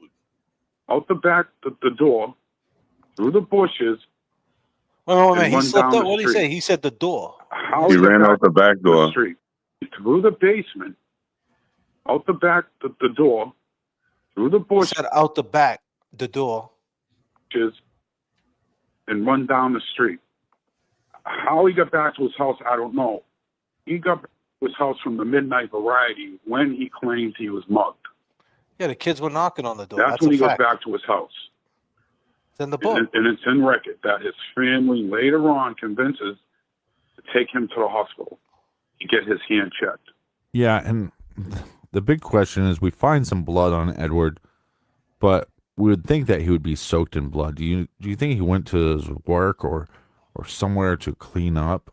He did not go to his work to clean up. He went to Burger King, as stated by Margot Nash, and went into the bathroom to refresh himself. And then he's walking to his work. And where he was mugged is perfectly in the middle of Burger King and where he worked. Did he say where he was mugged was perfectly in the middle? Where he was claimed to be jumped. And if he has a severe cut on his hand, there's going to be blood somewhere on the ground. It would have been a And Burger it King, was too. not. And this is vicious murder, violent murder. 66 stab, 32 slash wounds. And I want to clarify something in a book that Margot says. She says the slash wounds were post-mortem, which means you're dead. Why would the ambulance take her out if she had a pulse? Is there other claims that we made or have been made about you in the past that you'd like to clear up? Yeah. Wait a minute. Discuss about Gina Mahoney. I mean, What's she makes up all these accusations. What's up, brother? He's referencing. Did you hear him fucking referencing? He said something about postpartum. The post-mortem. He's talking about the work that he did. Someone questioned it. You know what I'm saying? Like he wants to clear the record. He wants to clear up Margot's book. I got that. Let's go ahead. Talk to the people. Break it down. Like he's talking about these slashes. Why would they take her out of there if she had a pulse? Are you fucking kidding me, bro? She got stabbed 98 motherfucking times and then slashed in her throat. You don't think they should have taken her out of there, bro? What, he thinks that? So you're saying he thinks she should have stayed? What are you saying? Like, oh, they wouldn't have taken her out of there if she had a pulse.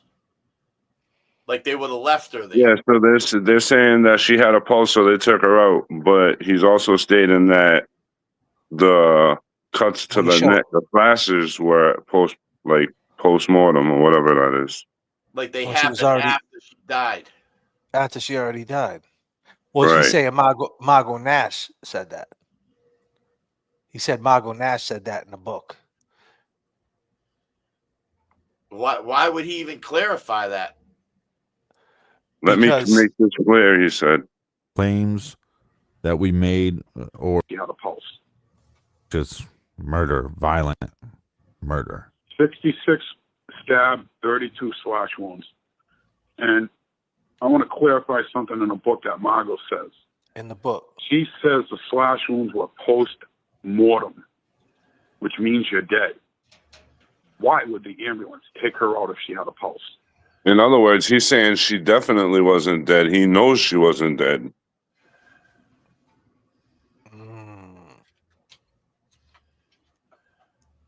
What do you get out of that, Margot? What do you? So you're saying he's saying that I know for a fact she wasn't dead yet. That's what I'm getting. That's what I'm getting too.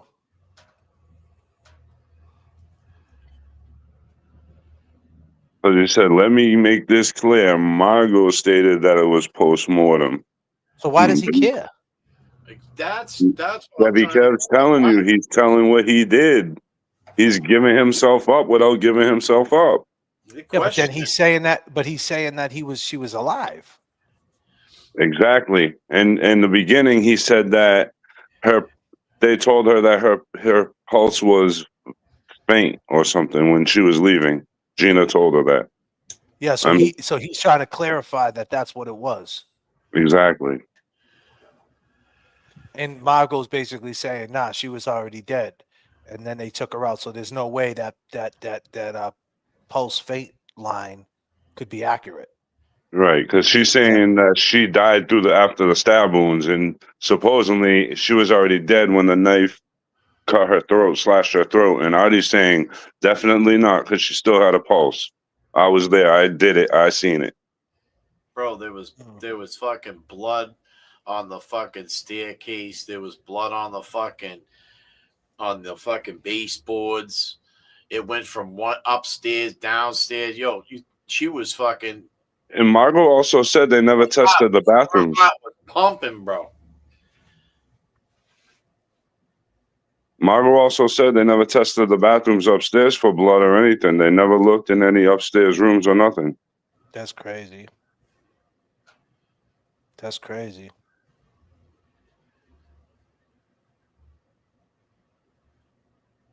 That's crazy. If there was blood all the way up the stairs, wouldn't you want to check upstairs to see if there's any signs of anybody else could be up there? Right. Is there other claims that we made or have been made about you in the past that you'd like to clear up? Yeah, I mean, to discuss about Gina Mahoney. I mean, she makes up all these accusations, and one of them is that we were kicked out of the house for selling drugs, that I was kicked out, selling drugs to the neighborhood kids, which is false. That's a lie. We moved out in March of 1995, March 2nd. When did Deanna Crumman die? On March 1st that the apartment was available for us.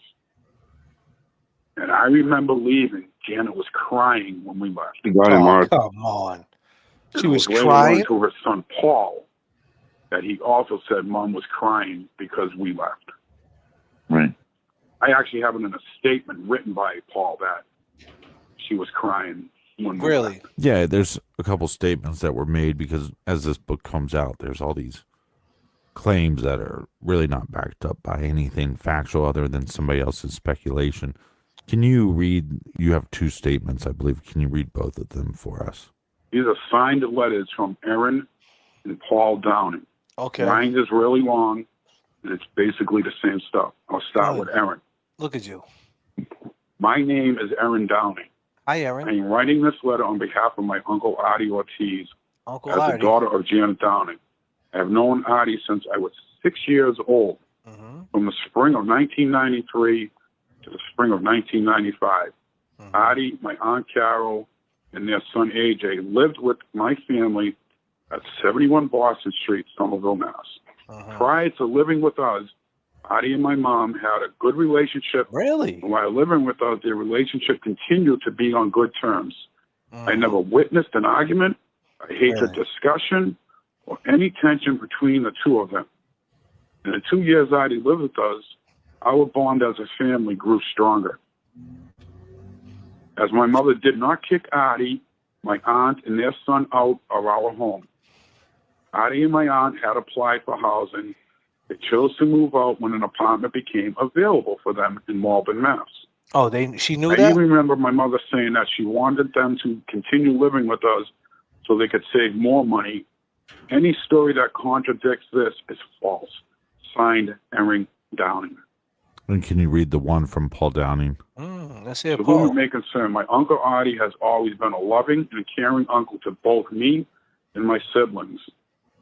I remember quite fondly how he would chase me, my brother and sister around the house when he and my aunt Carol, would babysit us during our childhood years.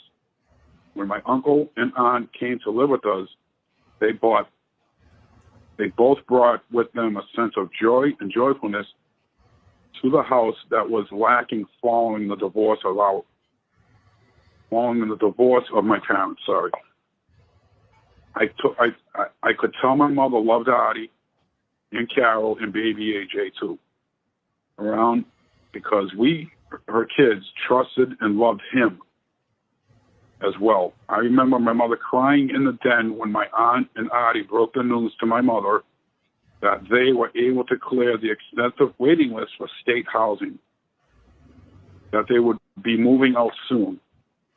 It was a day we all dreaded, but knew the moment they would eventually clear the list. Oh, he's crying again. That they were able to spend together with my aunt and uncle. He's fucking crying again. Here we go. Artie, you crying Big again? cry. The moment they would eventually clear the list. Oh, this shit sounds familiar. Yeah. Hold Isn't on a that- second. Hold on a minute. Oh man, he's crying. Let's hear it. Let's hear him on Oz. Hold on. I went in about 4 or 5 hours after to get the kitty litter box and the kitten. That was it. And what I seen, to this day, I don't wish anyone to see what I saw. What's one thing life taught you? If you take your top lip and connect it to your bottom lip, you will shut the fuck up.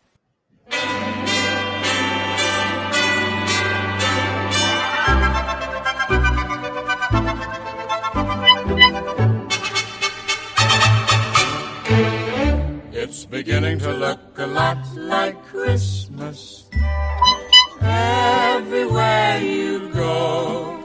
Take a look in the 5 and 10, Listening once again. with candy canes and silver lanes aglow.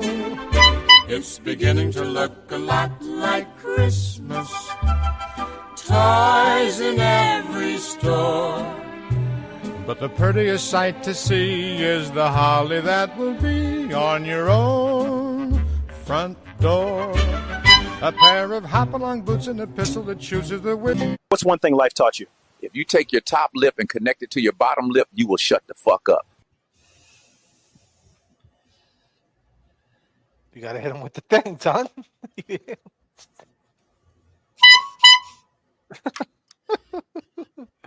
Yo, he cried again, man. Sucking dude. Yo, but honestly, back in the day, most adults didn't let their kids hear that drama in their fighting. Of course. Let me hear that again. Hold on.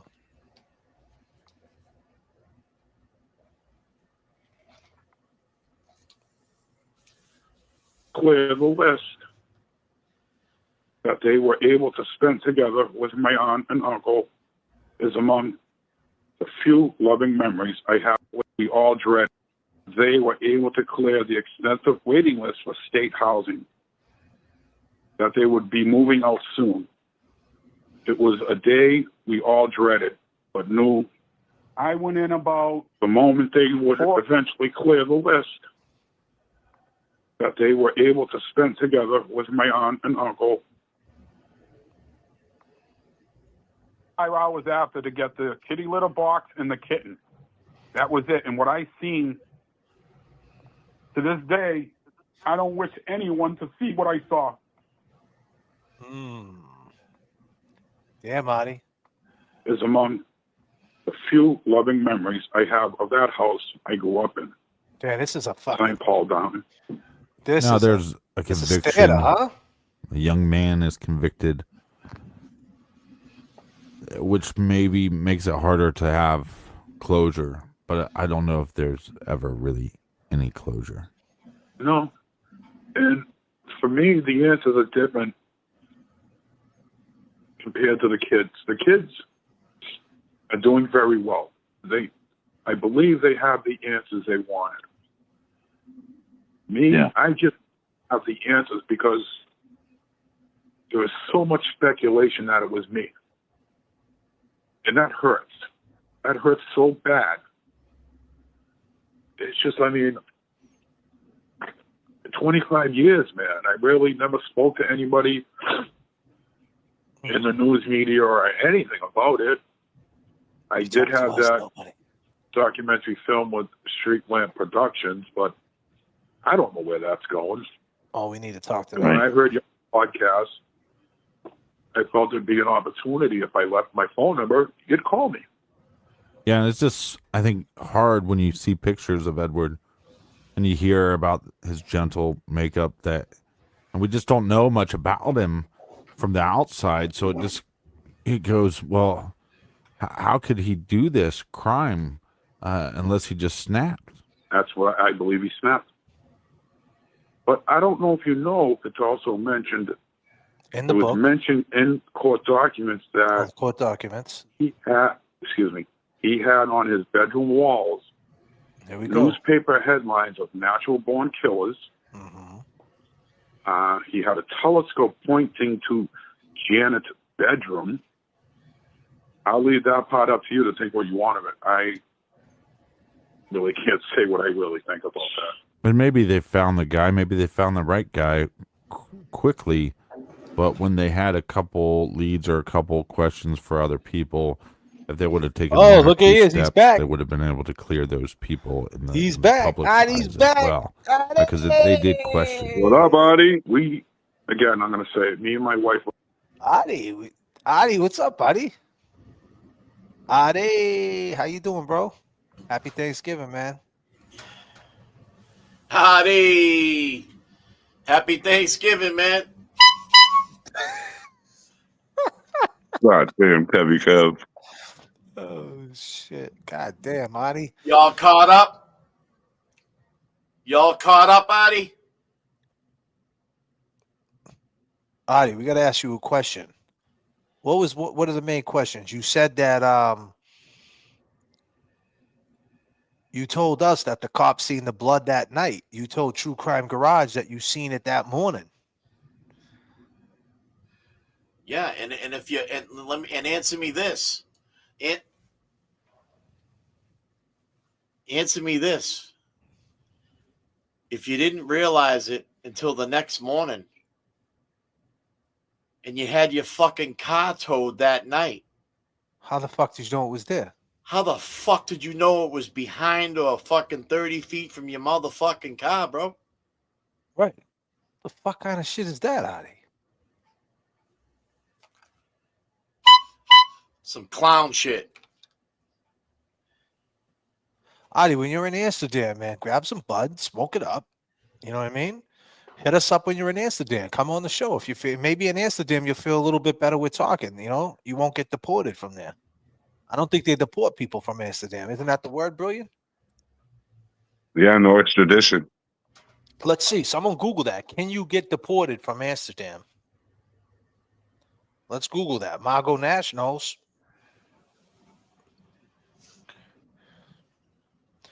Can you get deported?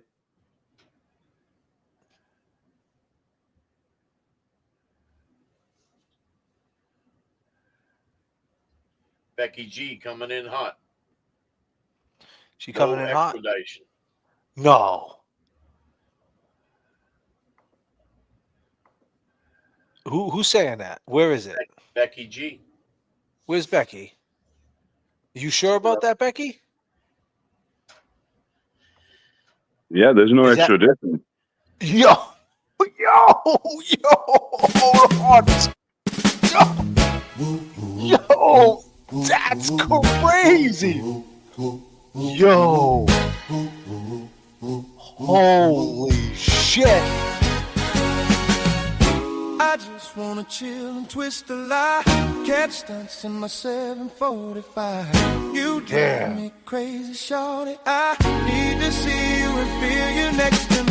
I provide everything you need, and I like your smile. I don't wanna see you cry. Got some questions that I gotta ask, and I hope you can come up with the answers, baby. Girl, hey, it's easy to love me now.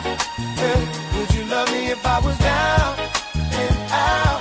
Would you still have love for me, girl? It's easy to love me now. Oh, now, would you love me if I was down? I went in about 4 or 5 hours after to get the kitty litter box and the kitten. Yeah, but you never went in, though, bro. Artie, you never went in the house. You lied. And what did you see? You were crying. You said what you saw. You never went in that house. What you see, Artie? That was it. And what I seen, to this day, I don't wish anyone to see what I saw. You didn't go in there. You're a liar. That never happened, Artie.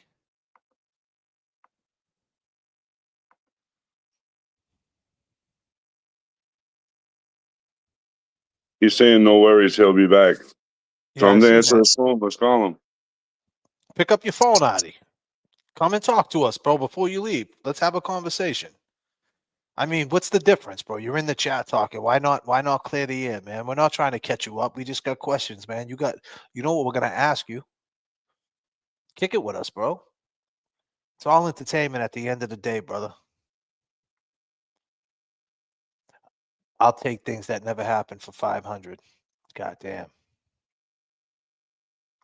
What the duck, Mama Duck, come and do? There is extradition to the U.S. depending on the crime. I'm pretty sure murder would constitute extradition. You gonna let us call you, Adi? You gonna pick up the phone, bro?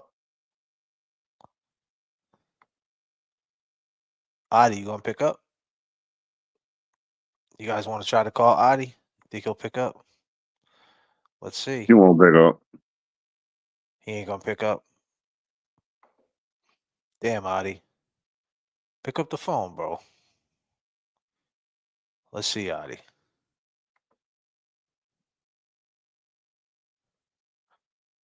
Damn, Adi stays on this chat though, huh?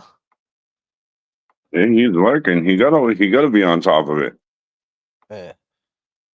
Let's see. Where's Adi's number? Which one is it? I think it's we called him a couple times, right? Let me find it. It's the 803, I think. 803 number. Huh.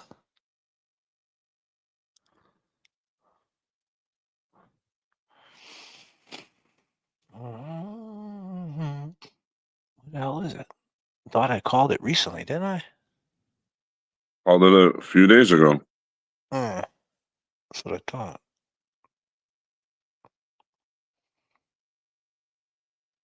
I can get it, but if I get booted out, you'll let me back on. I'm trying to find it. Hold on.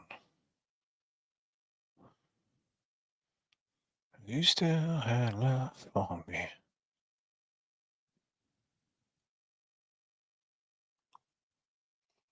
I don't got it for whatever reason.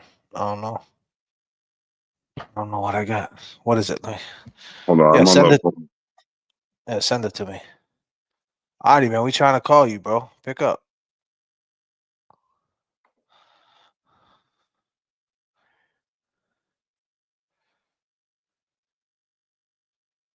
This is crazy.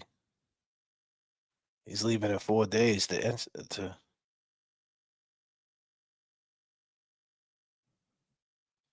Let's go, Adi. Let's go, Adi. We ain't stopping.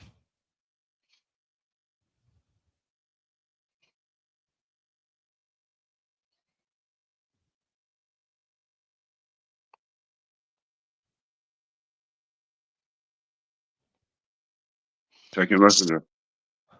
Will do. Got you. Adi, we're giving you a call, bro.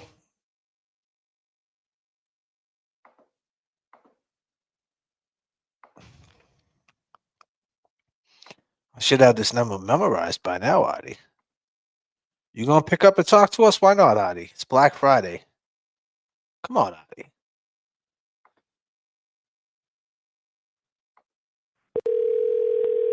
Adi, pick Your up, call buddy. has been forwarded to Come on, voicemail. Adi. The person you're trying to reach is not Sounds like he available. blocked At the you. tone, please record your message. When you have finished recording, you may hang up.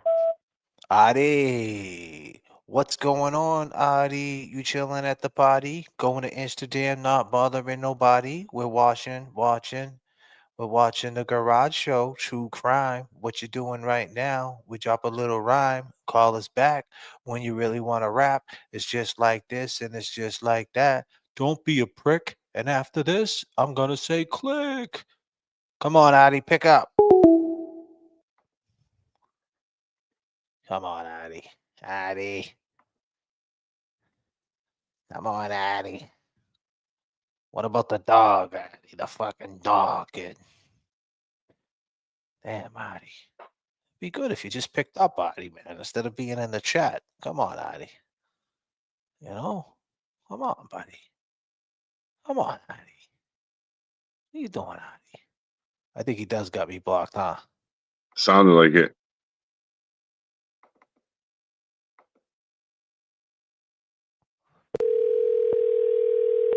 Your call has been forwarded to voicemail. The person you're trying to reach is not available. At the tone, please record your message. When you have finished recording, you may hang up. Damn, Adi. Yeah, Adi got us blocked. Who would block J.F.K? I don't know. Why block us, right? Why block us? We're not blocked. So That what's guilt. up, Artie? Picked up the phone. You keep hanging up on us? Pick up, Artie. Artie. Get money, don't make money, Artie. Pick up the phone. Just want to talk, bro. Want to have a conversation. We don't have to anything you don't want to answer. I won't. You don't have to answer, bro. We won't be rude or nothing like that. You don't want to talk, bro?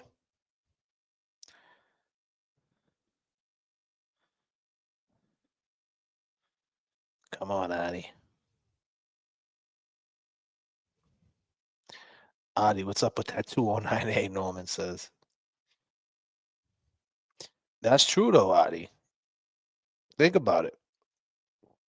You ever gonna talk about that? About that 209A that you had against your wife? Allegedly, you put a knife to her neck. Let's talk about that. You're gonna say it's a lie. You gonna say that's a lie too, Artie? You gonna say that's a lie too, Artie? Come on, Artie. Don't do that to us, bro. There was soda on the table, bums in the staircase. Hip hop was the soundtrack I used to steal tapes. Locked up young, we never scared straight. From juvenile detention to catching jail phase. Colorblind, I can't see Dallas Green. North Station, make our status scene. Show off crew, yeah, ride on static beats. It's different here. Free Karen Reed. Bring it back. 18th banner rap. Pat is clean like patchwork in a Hannah hat. Underground, and they ain't even a fan of that. Whatever challenge brings, yo, we stand in Pat Day. Had him on the podcast, can't lose his ego. Exaggeration of self never moved the needle. Exaggeration of self never moved the needle. Compassion is power. Watch what you do to people. Never did to my wife. Never did that to your wife, man? Come on, bro.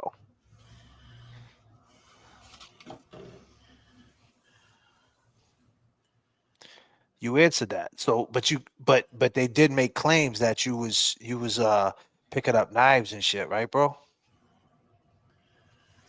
What about his knife collection in his cab? What about that knife collection in the cab? Really, Artie? March 5th, 2005, 10 years later after you moved out of there. Question. When Eddie was on True Serum, did he say he saw who he saw in the house? No. He could have. We don't know. We don't He know. wasn't allowed to answer that question. He wasn't allowed to answer that question. Thank you. Jay Brilliant, of course, always holding us down. Kevy makes me bust a stitch. Damn, you gonna make her bust a stitch, bro. You gotta calm down with that, bro. Is he leaving the country?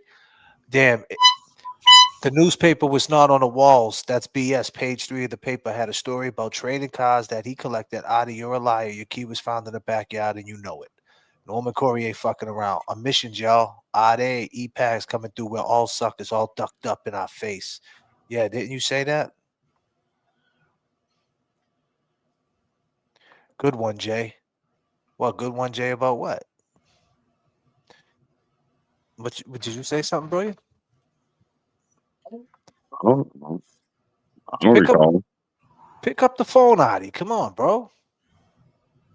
Oh, when I said scare money don't make money, pick up the phone? Yeah, pick up the fucking phone, Artie. Your call has been forwarded to voicemail. The person you're trying to reach is not available. At the tone. Artie, we're calling you, bro. Pick up. The fuck, Artie, man. Damn, Artie, you don't want to talk, bro? How was your Thanksgiving, Artie? Did you have turkey? What did you have, bro? Did you have a ham? Did he carve the turkey? God damn.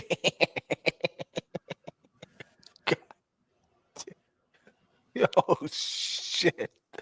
Wow. That was deep, son. Fuck. On point, though. That shit ain't even funny, though. R.I.P. Janet Downing. God damn. R.I.P. Janet Downing. God damn, R.I.P. Damn. God damn, Jay. God damn, man. Holy shit.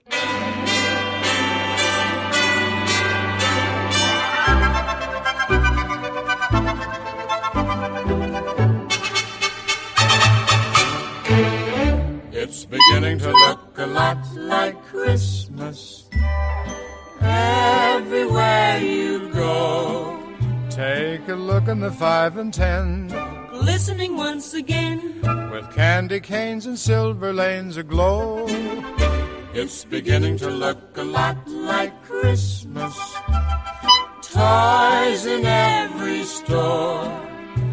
But the prettiest sight to see is the holly that will be on your own front door.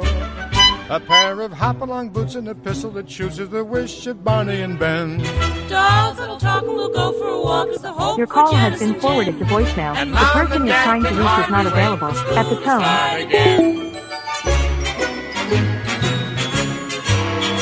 It's beginning to look a lot. Artie, we're calling you up so you can hear the Christmas carols, buddy. You don't want to hear the Christmas carols? You don't want to sing Christmas carols with us? I just want to sing Christmas carols. My coffee's cold now. It's cold coffee. It used to be hot. Now, I could stick it in the microwave, but I'm not going to do that, Artie. I'm just going to drink it cold because some things it just is what it is, right? Artie, do you like cold coffee, Artie? Cold coffee? Don't be a pussy, Artie. Pick up the phone. It's almost Christmas. God damn. I'm trying to call you, Artie. Throw up the call line. Maybe he'll call you. I mean, I'm calling him. What's the difference? I just called him when we were listening to your song. He can't answer. His Google's all fucked your up. call has been forwarded to voicemail. The person you're trying to reach is not available. That's what he said? God damn. Remember he couldn't get on the live because his Googles were all messed up because he has 1,000,001 accounts? Yeah, he don't know which one he don't know which one to pick. That sounds blocked to me, just like 808 said. Damn, Artie.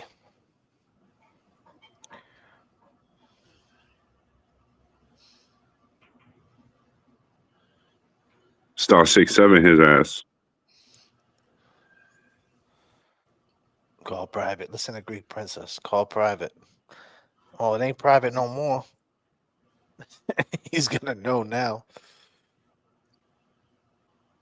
Eddie had walked his dad's friend home and his friend's young child and returned back to his house right before 9 and went into the house to play music for a bit, then left the house maybe 10-15 minutes later to go to BK. Now at 9, Janet's tenant started washing dishes and had no water pressure. Who the fuck was running water in Janet's house because Eddie was on his porch around 8:30, then was with the guy walking home, then came back right before 9. He couldn't have been across the street talking, taking a bath in the sink. Ask Margot if my timeline is correct. Norman wants to know if his timeline is correct. Norman holding it down. Norman, it's pretty correct. It's pretty correct, my dude. Yeah. And we talked to what's his name? What's the guy we had on here? John Roberts? Yes. Yeah, John Roberts. Artie took a shower. He knows it. He knows he took a fucking shower. I'll be upstairs in the bathroom that they never checked. They never checked. Just like they never checked Burger King. You know what I'm saying? Yep. That I'll tell you right now. This That's a very good point. This Burger King, man, is a major fucking flaw. We gotta see if someone was around back then, bro. Were interviewed the following day by police. After that, I was never questioned. And in my eyes, and I believe in the police eyes, I was never a suspect because all my samples excluded me. I understand it's unknown DNA. You understand that? And then all these lies come out. Well, you understand. Wait a minute. So what are you saying? You notice how you understand there's unknown DNA. All my samples the DNA on the excluded them. They never tested in them. my eyes, and I believe in the police eyes, I was never a suspect because all my samples excluded me. I understand. No. See, that's what you want to believe. See, and the thing is, you know that's not the truth. If you read the book, you know for a fact that's not the truth. You know it excluded Eddie O'Brien. It never excluded you because they never. That's right. They never compared it to you. But you're telling this podcast, True Crime Garage. Now, mind you, ladies and gentlemen, True Crime Garage. Go over and subscribe to him. Leave a comment on this video if you can find it because it was hard as hell for me to find it, right? And tell him J.F.K. sent you, right? And Jay Brilliant. Say J.F.K. Jay Brilliant, Kevy Kev 781, and say get on the show ASAP. Tell them to stop fucking pausing. They got to get up here and we need to talk. But here's the thing. You're telling them this, saying that I was excluded, but then in the same breath, Artie, the same breath that you're underwater with in the kiddie pool, using the 4 feet deep, the kiddie pool, you're on the shallow side. You were trying to swim underwater, but you were using your feet. That's not right. No. You can't swim underwater if you're walking underwater. I mean, you got to swim. You got to go on your belly under the water. You got to go real deep. You got to touch the bottom. Did you throw your key in the water? And did you go find it? Did you have goggles on? Were they the small goggles or were they like scuba diving goggles? Yeah. What type of goggles do you like? Do you like the big goggles? Were they prescription? I mean, you might have to have prescription goggles, Artie. I don't think you can wear regular goggles with your eyesight. They got specially prescription goggles for Artie. Yeah. The question is, do the goggles have cat hair on them? Do they? I don't know. Could they fit a golden retriever?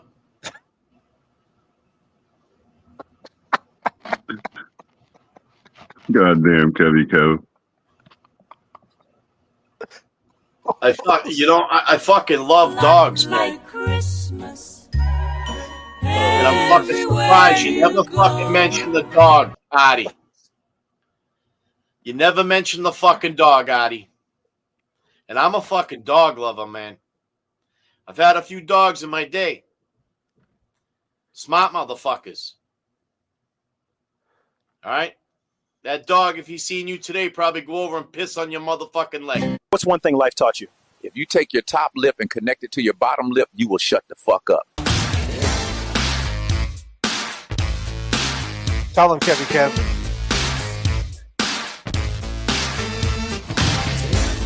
He never said nothing about the fucking dog.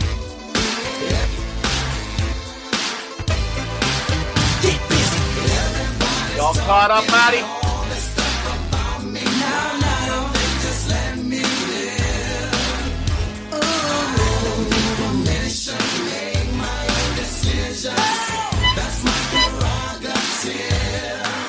They say I'm crazy, I really don't care.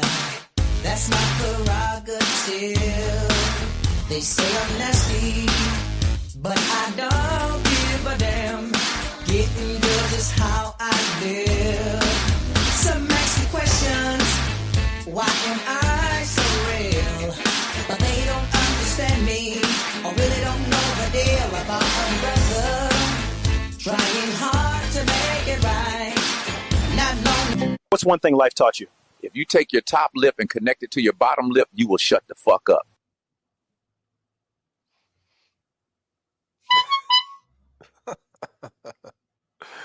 Oh, shit, man. So, once again, he said he was excluded. That's not true. You would have knew that in the book, Artie. And is unknown DNA.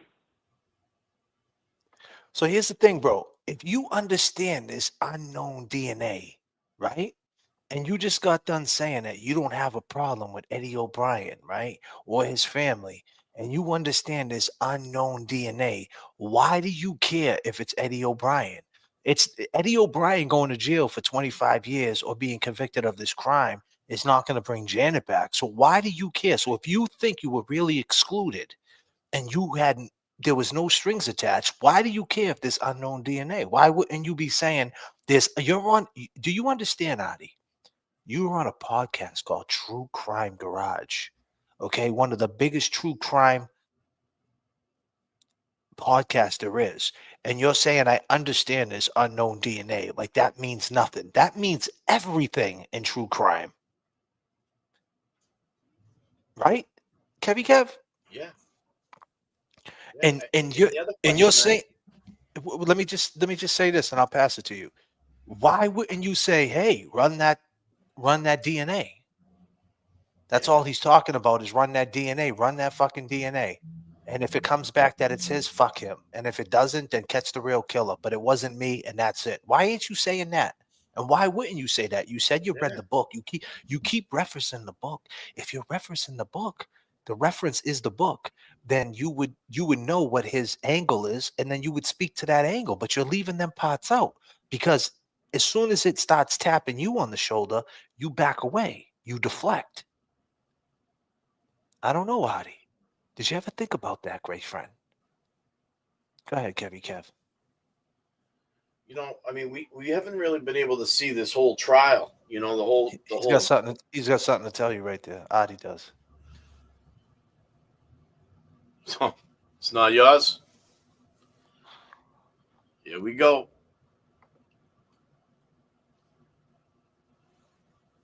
What's going on? There's a guy unresponsive in the snow. 34 Fairview Road in Canton, Mass. There's a man passed out in the snow.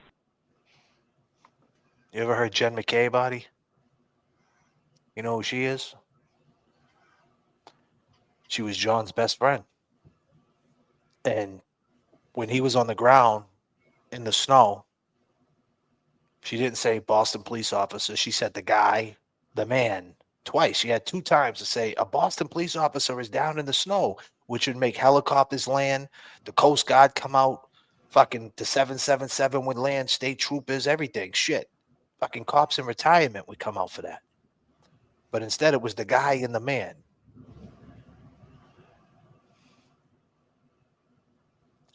I will give DNA if he get a new trial. He's going to have no choice to give his DNA if there's a new trial. So ask him if will he you take a lie testified. detector test? Will you take Ask him. will you take a lie detector test? Will you do this, Artie? Will you do what our boy did? Will you do this, Artie? Will you do what Eddie did? You didn't hurt Janet Downing? No. Did you kill her? No. What do you feel about that, Artie? Is that a lie too, Artie? October 1995, he did this. You didn't hurt Janet Downing? No. Did you kill her? No. You won't do that, Artie? They put him under on a fucking medical fucking cocktail. Artie, you won't do that. Why wouldn't you do that? Why wouldn't you do a lie detector or truth serum? Why not? Because everyone will find out the truth that he probably did Why it. don't you do that? Why don't you do that? Why don't you do that and come on the show? I mean, think about what if we pay you? You need some money, Artie? Hold on a second. You need some money, Artie? What happened, buddy? You all right over there? I was going to say ask him. I'm going to ask him. Did he testify? Did he testify at the trial? Did the defense end up calling you up? No. No. They didn't call him up because they that's where the whole defense went to shit. They thought they already proved their case. So he's telling us that Mr. Riley stopped him in the beginning of the trial and said to him, "Hey, you can't come in here because the defense got you on the list. You could be called up." He never got called up, huh? Because the defense didn't call him. It's not his fault. They would have called him. They didn't go in that direction. Because they didn't have Gina, too. The presence of mind of Gina, they didn't have that story to corroborate. So whatever. At that point, when they had that girl on there that said it's someone else's DNA, this girl right here, I'll find it. When they had this girl right here. Is that the McGalvery one? And give me a down this. Where is it? Well, what do you mean? What does that mean? Well, it came from somewhere else, didn't it? That's right. Okay. Yes. That number 12 came from another person's blood, didn't it? It may have come from another person's blood. That's correct. Now, keep in mind, they didn't know about the nail clippings at that time. All they knew about was the butt of the knife. That's what they were talking about to her. So imagine if they knew the nail clippings. So I think if they knew about the nail clippings, somehow they fumbled with the nail clippings. I don't know why, but they did. The So why DA would told them to hide them. the DA told them to hide them in the notes, right? Yep. So you mean to tell me, right? This kid, Counts for the fact that you didn't hurt Janet Downing? No. Did you kill her? No. You mean to tell me, Artie, that little 15-year-old kid at that time, 2 months in DYS from an altar boy to a DYS kid, under that type of circumstance, fucking sedated out of his brains, could hold that in after stabbing someone 90 times, not one slip up? Not one slip up. I didn't hurt her, but I didn't, not one slip up. He was that strong mentally to hold it together? Really? You gotta be a true psychopath for that. I mean, goddamn, Artie. So why don't you do it? What are you worried about? I mean, you can hang out with James Jackson. You can go to the bar with James Jackson. He'll give you some Hennessy. The way James drinks, you'll be fucking spilling your beans by fucking midnight. God damn. God damn. He'll James even Jackson call you an Uber. Yeah, he'll call you an Uber too, kid. James Jackson is part of the drink champs, kid. That motherfucker, goddamn, he can drink, boy.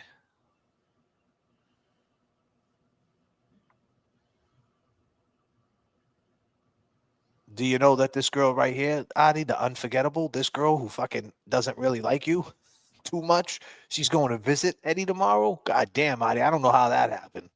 But she's going to visit him. I mean, she just bought some new Versace cologne and perfume. I mean, poor Eddie, man. He's gonna be smelling this Versace. He's gonna be fucking. Maybe she'll get the truth out of him with that Versace. Maybe that Versace shit will get the truth out of him. God damn.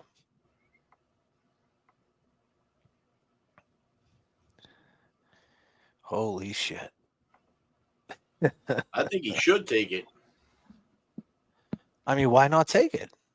I mean, listen. I mean, if you honestly you didn't do nothing and you want to clear your name and you've been dragged through the fucking cornfields for fucking 25 fucking 30 years now, fucking take the test, dude. Clear your fucking name. He's saying he'll do it at the trial because he thinks there will never be another trial. That's it, and that's what lawyers are telling him.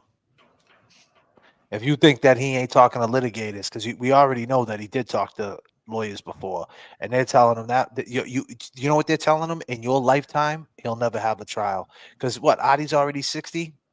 When you get to what Adi got, let's face it, mental 95. Hopefully, Adi, you live to 100. God bless you, brother. But let's face it, man. And they're probably saying in your lifetime, you'll never see him get out. That's what they're probably telling you. And you're like, fuck it. All right, cool. And you're running with it. But that's where you're wrong, Adi. That's where you're wrong. We're living in different times now. We're living in different times. We live it with these judges are becoming judges at 35. You know what I'm saying? Like they're young judges, man. A different breed of judges, man. Millennials. I'm not JFK. You're not going to live to 100 years old, Adi?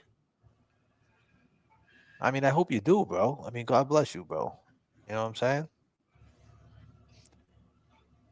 He probably will live to 105, so he get tortured every day of his life for what he did.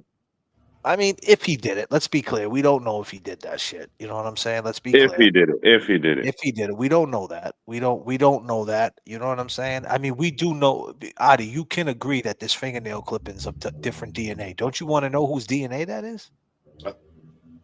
I'll tell you what I do know. He lied to us. He failed our lie detector test. Absolutely. I'm sorry to say it there, my guy. You failed our fucking lie detector test. Goddamn.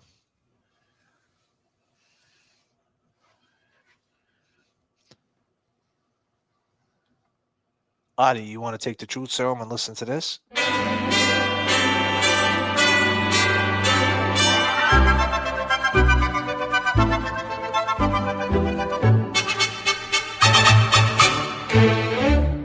beginning to look a lot like Christmas everywhere you go.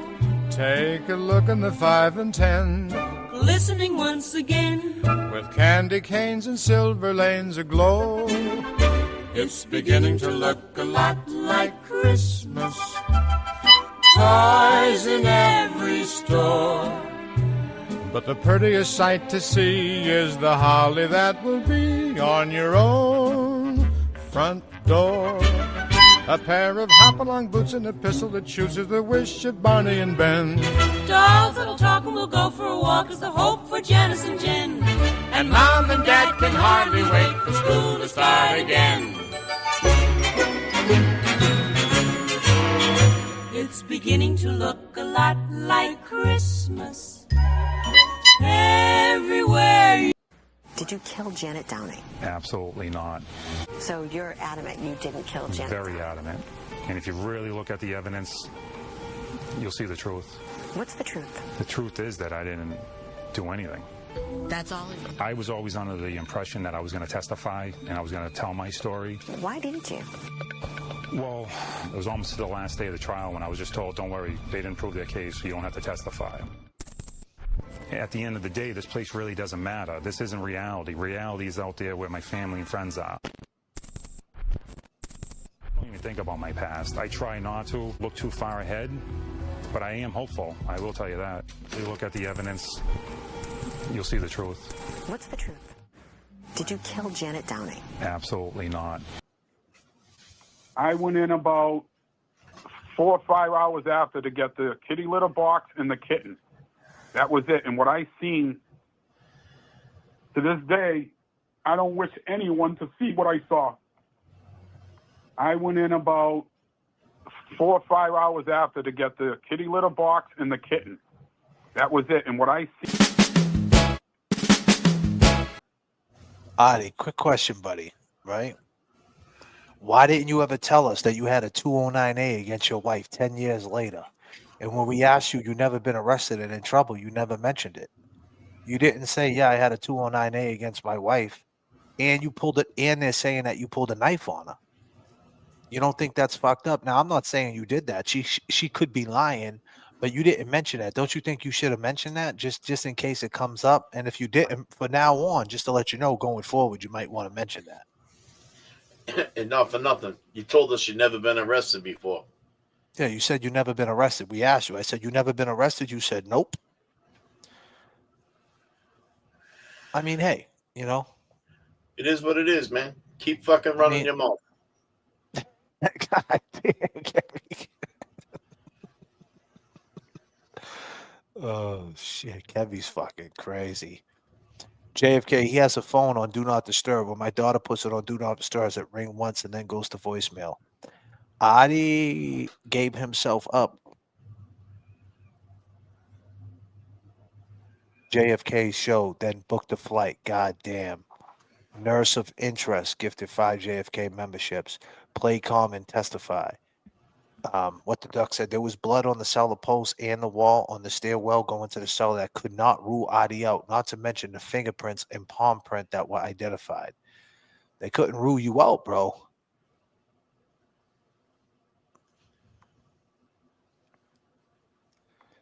Damn, Artie. Artie, just because it was dropped doesn't mean it didn't happen. I mean, Yeah, you know. and you know, they found a footprint in there, too. They found a footprint in there.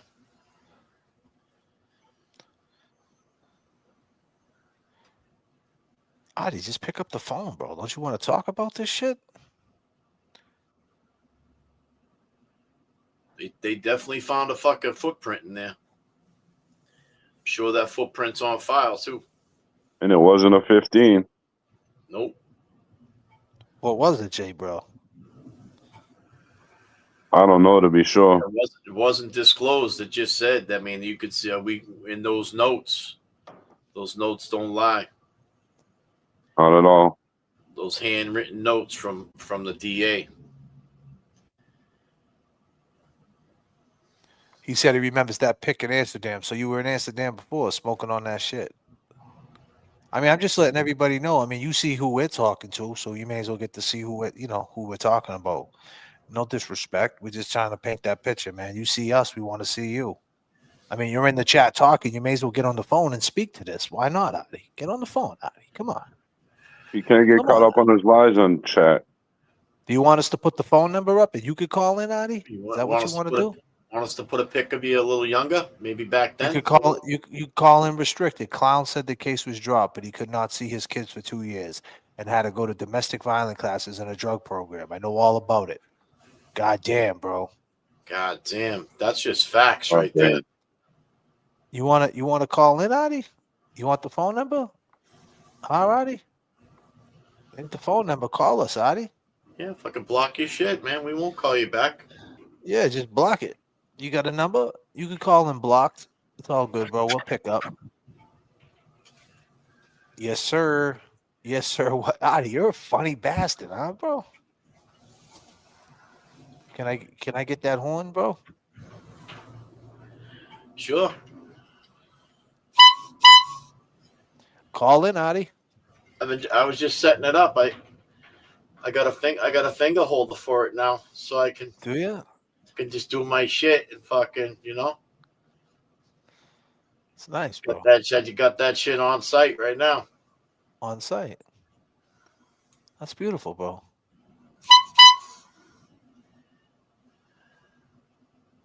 It's a beautiful thing. Where'd you get it? Did you ever get a Turbo Man doll? Have you ever seen Jingle All the Way? Jingle? All the Way with Arnold Schwarzenegger? I did. Get to the chopper? Get to the chopper. Turbo Man? Get to the chopper. Turbo Man? Yeah. Get to the chopper. It was a good movie. It's a Christmas movie. You never seen it? You should watch it with your son. It's pretty funny. Yeah. Does Artie want to watch it?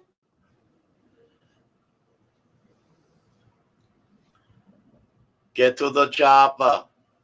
Artie, do you want to watch it? Damn, Artie don't even want to call.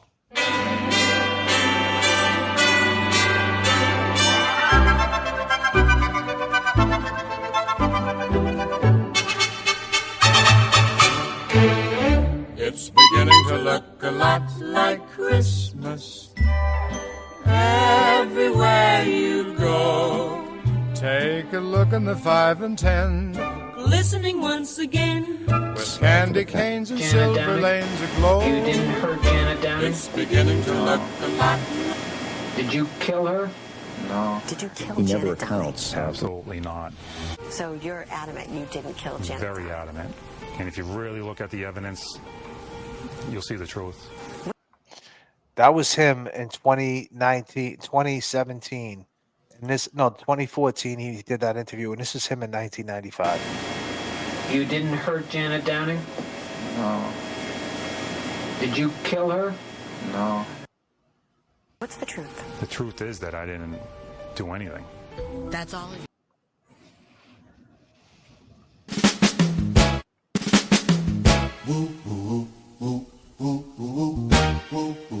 Like my stomach was growling, and tomorrow came. Like I was hungry by myself, and tomorrow came. I don't like you. I don't have to like you. I like me. I like me. So I like me that much. I'm like my stomach was growling, and tomorrow came. Here's a rap song based on your lyrics and fame.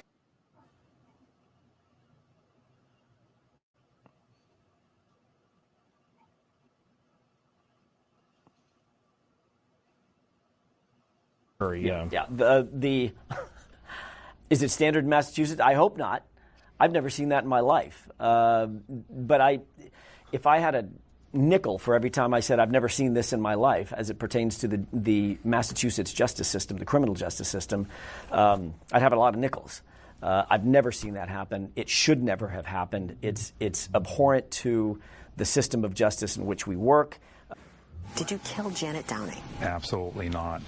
So you're adamant you didn't kill Janet Very adamant. Yeah.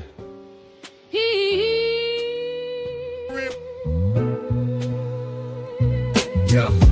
Summer of 1995, hot night in July, why did Janet have to die? This is the story of Eddie, Commonwealth of Massachusetts. The system is petty, juvenile law and politics so deadly. 15 years old, known as Big Lovable Teddy. Janet Downing, 42 years old, what's the motive? Killed in her home, young mother devoted. Eddie went in the house, the door was open. She was on the kitchen floor, laying there frozen. Eddie claims this was not what he planned to see. A man with a mask grabbed him. Be quiet. I will kill your whole family. Eddie left the house, ran up the street. Around the corner, washed up in the bathroom at Burger King. Janet was stabbed multiple times. Rest in peace. It was a gruesome murder scene. I agree. Eddie went to his work, said he got jumped, but never said a thing. What? About Janet lying there lifeless. His friend's mother from across the street. Shh. He was in the house. But Janet had a brother-in-law she kicked out for selling drugs. Said if anything ever happened to her, it's him you bring up. The night of the murder he showed up, was acting suspicious in the front yard. Gina in Virginia says he was looking for his keys. It was humid and muggy, but we were showered and neat. He was a cab driver looking for his key. Looking for a key to one of the cabs in the fleet. Yes. How did he know something happened on that street? Eddie says he is innocent, and the cab driver did it. Who do you believe? Believe. DNA under Janet's fingernail, unidentified. Who do you believe? Come on, come on. This is the story of Eddie, 15 years old. Life in prison. This is the story of Janet, life taken and stolen. For no reason. This was the summer. July 1995. Do you all remember? 30 years ago, why she have to die? 15 years old, locked in a cage of murder that he always denied. Let's go. Summer of 95. Life goes by. Welcome to the stream. Long gamers. Peace and love. La la la. Let's take them back. And rip my son apart? Patricia, No. beyond the question of whether Eddie should testify, I just want, it's been more than 2 years, Artie your Ortez, reaction. Artie Ortez murdered Janet Downing. That's it. And I don't know if it's me, but I kind of think that Eddie and Barrows sound very similar, saying absolutely not. Yeah, absolutely. Nice.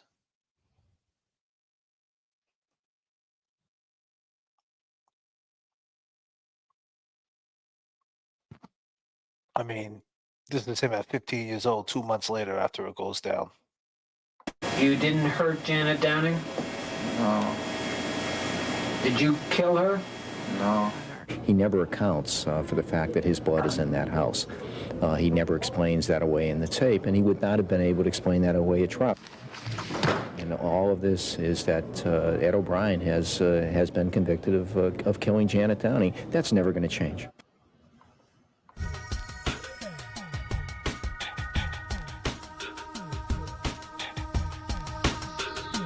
It might.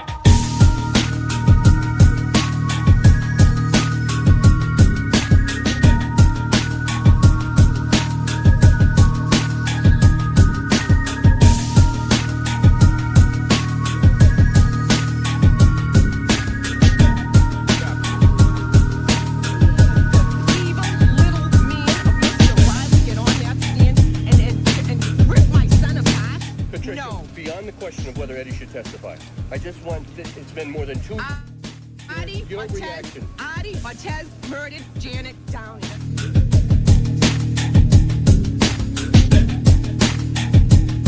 Janet Downing? No. Did you kill her? No. He never accounts for the fact that his blood is in that house. He never explains that away in the tape, and he would not have been able to explain that away at trial.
It's only raccoons. Don't worry, it's only the coons. Raccoons.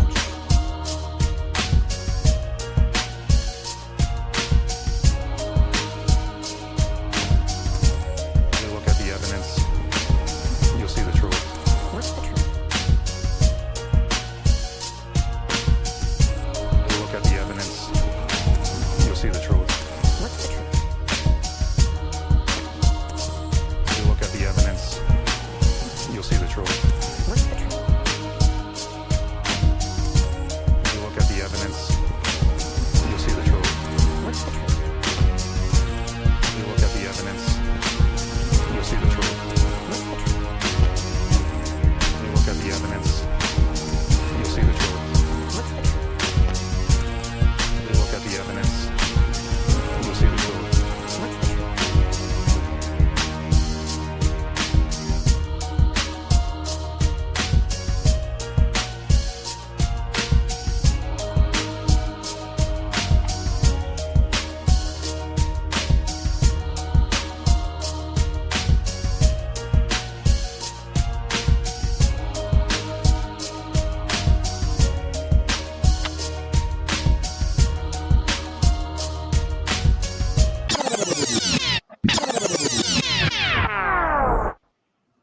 Artie. You wrong.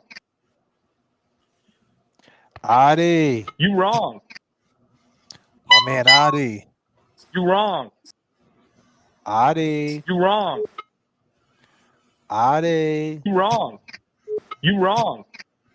Artie. You wrong. Artie. You wrong.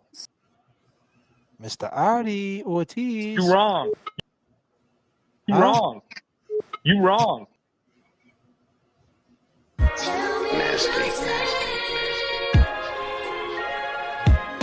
Please don't go, girl. You would ruin my whole world. Tell me you'll stay. Never ever go away. I love you. Tell me you'll stay. Please don't go, girl. You would ruin my whole world. Tell me you'll stay. Never ever go away. I went in about 4 or 5 hours after to get the kitty litter box and the kitten. That was it. And what I seen, to this day, I don't wish anyone to see what I saw. Ladies and gentlemen, can I take a JFK break? Because the whole world's going crazy. Can I play my song Crazy for you guys real quick?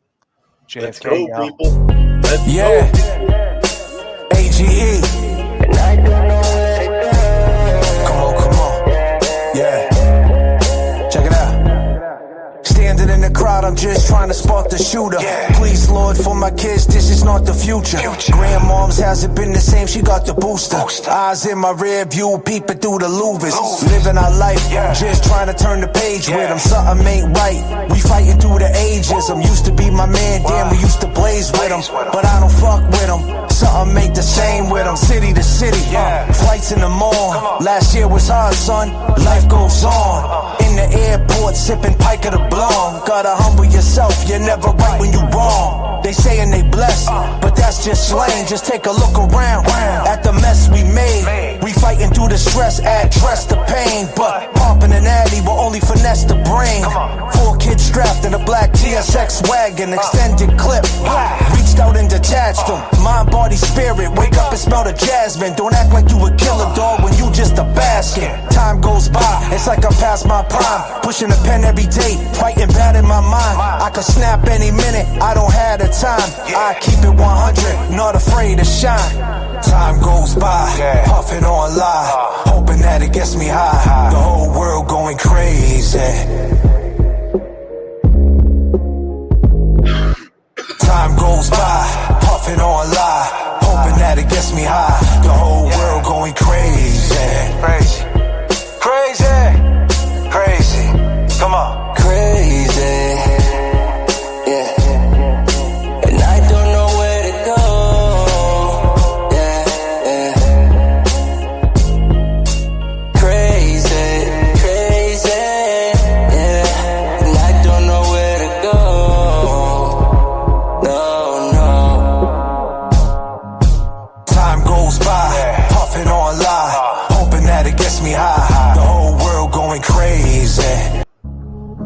Yeah.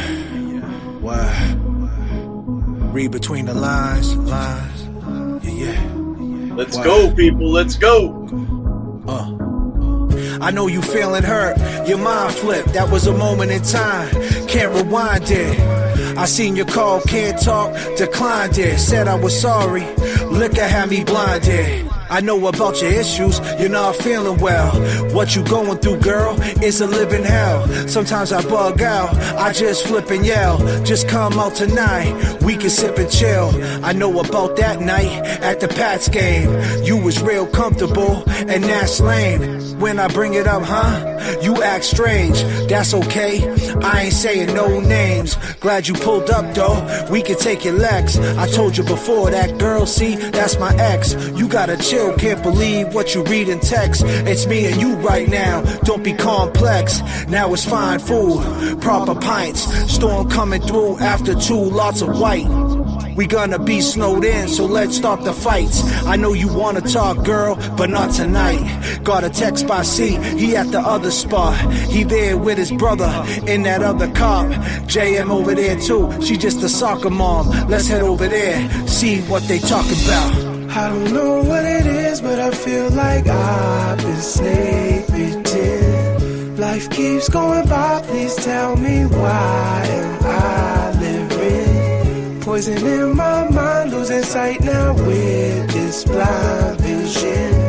I don't know what it is, but I feel like I've been sleeping. Laying on this grass, I can hear the snakes. Wish you would've told me he was feeling so erased. When he sent you that text, seen the fear in your face. Then he texted me too, then you drove away. Don't chase waterfalls, read between lines, keep a fair view, protect your mind all times. Call 911, officer down, don't make a sound, there's an officer in the house. All I can feel is my phone vibrate. I wish you was here, I'm sitting at my place. Who let the dogs out, so I'ma close the gate. It's cold with a broken face, please Lord, not today. Laying on this grass, I can hear the snakes. I wish you would've told me he was feeling away. When he sent you that text, I seen the fear in your face. Then he texted me too, you coming here? Then you drove away. Here's a rap song based on your lyrics and fame. You wrong. Yeah. Yeah. This is Kevin from South Boston. Wait, is this Higgins? Higgins? Is that you? Nah. You wrong. They was decorated dudes. Acting like they real, but they faking up the truth. Medals on their chest, but they never paid the dues. I see through the lies, yeah, I know the real news. Is this Higgins? Nah, man, you wrong. Trying to test the kid, but I've been too strong. Came from the south where we hustle all night. No fake love here, gotta keep the game tight. You talking like you know me, but you really just guessing. See me on the rise, now they stressing, confessing. Boston on my back, and we moving like a legend. You wrong, better watch where you stepping. You wrong. They was decorated dudes, acting like they real, but they faking up the truth.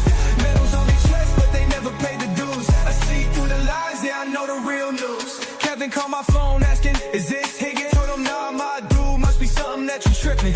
They was talking big, but the stories don't match. Said they run the city, but they never left the patch. I keep it 10 toes, I ain't playing with the clouds. Say they run the game, but they never been around. Moving in the dark, but I shine when it count. You wrong, time to show 'em what's about. Yeah, nah, man.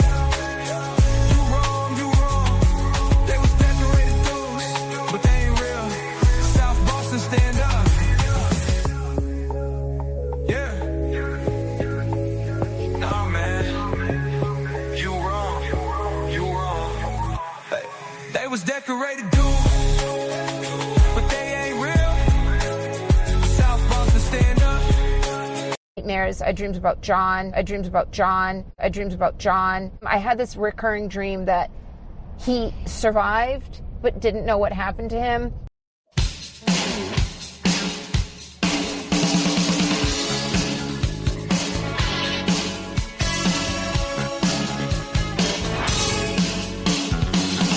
This bloody road remains a mystery. This sudden darkness fills the air. What are we waiting for?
Yeah, Wallace in y'all. Yeah.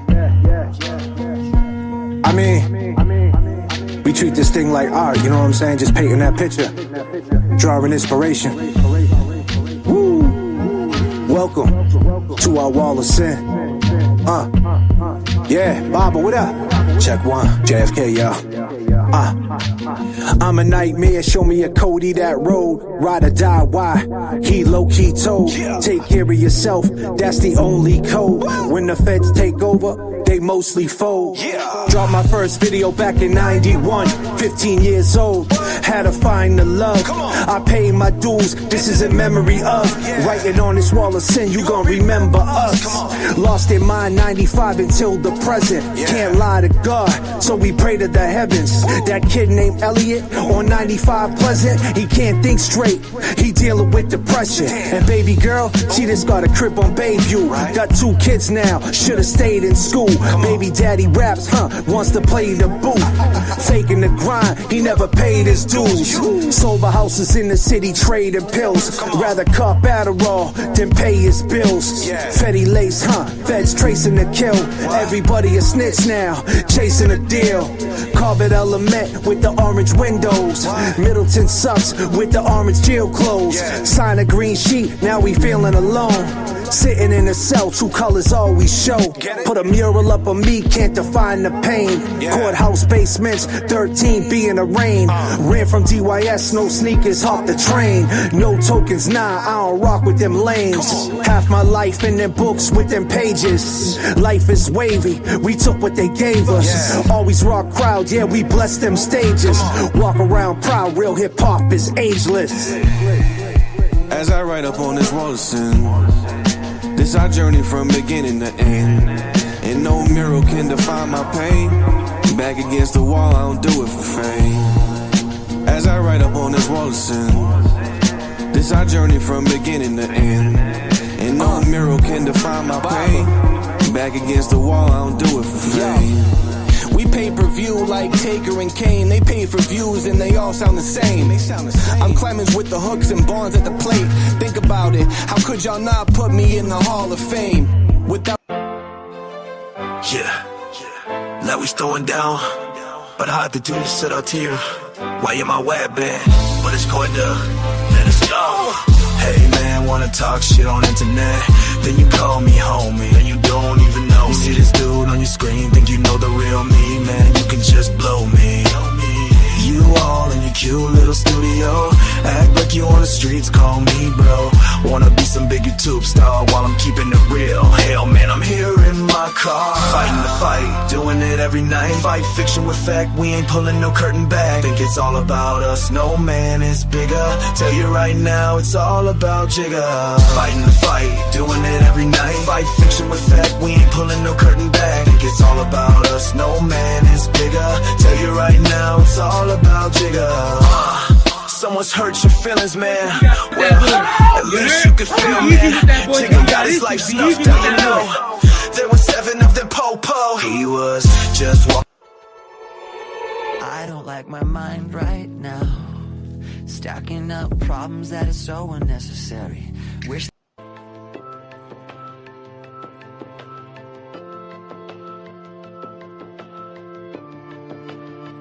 I dreamed I was missing. You were so scared, but no one would listen, 'cause no one else cared. After my dreaming, I woke with this fear. What am I leaving when I'm done here? So if you're asking me, I want you to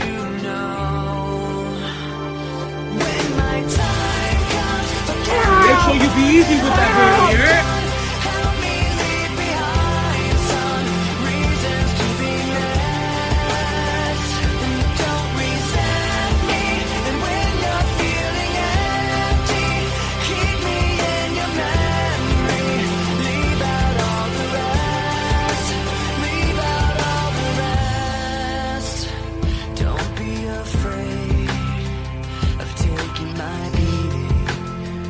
Of shit, but I made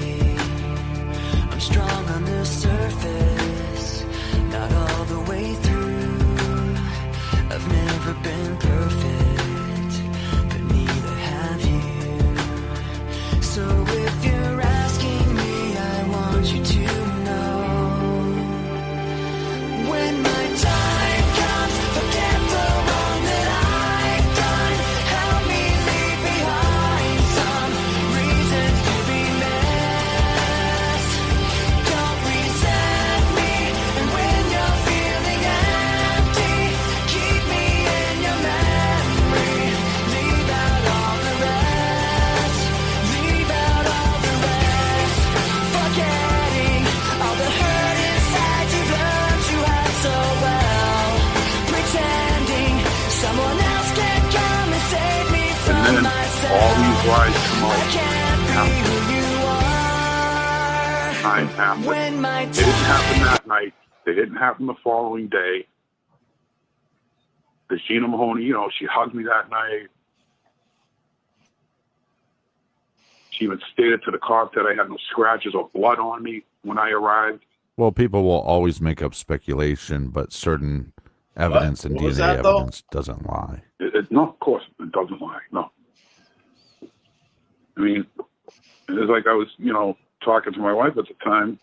You know, there's a possibility they may find my fingerprints in the house, possibly on the glass when I was washing the windows, or because I later learned that latent fingerprints stay on something for a long time. But, you know, How do you learn that? never any of that, never anything in blood, or, you know, it's just a bunch of lies after Eddie was cornered, I'm going to say. Cornered. And in my heart, I believe 110% it was him. No question about it. It has to be him for you. And the other thing, too, is it's mentioned quite a bit about where he worked. Here we go. That he put newspapers together on Sunday mornings, and et cetera, because Right. the big everybody went to, including her children, went to. They never mentioned the fact that it's also a pot porn store, porn magazines, sexual toys, and other sexual You know a lot about that store, paraphernalia Harley. behind a closed door. And why you would a 15-year-old be working there? I don't know. You tell me, know. Artie. Doesn't seem like a place that I'd want my 15-year-old working. Artie, I want to thank you for taking the time to contact us, to be willing to be so open. I know that on our Facebook page and some other social media pages, Artie has been answering questions. He's very open. He's been very respectful to us and to any listener that I've seen him engage with. Please be respectful to him as well. Right. As his sister-in-law was viciously murdered. And again, when these cases are covered, when there's defensive. You know, there's a problem with you, though, saying that. You want us to be respectful to him. So you didn't know this. This was 2017, True Crime Garage. You didn't know. But what happened after that? He lied. He said he went in the house. And he also put up a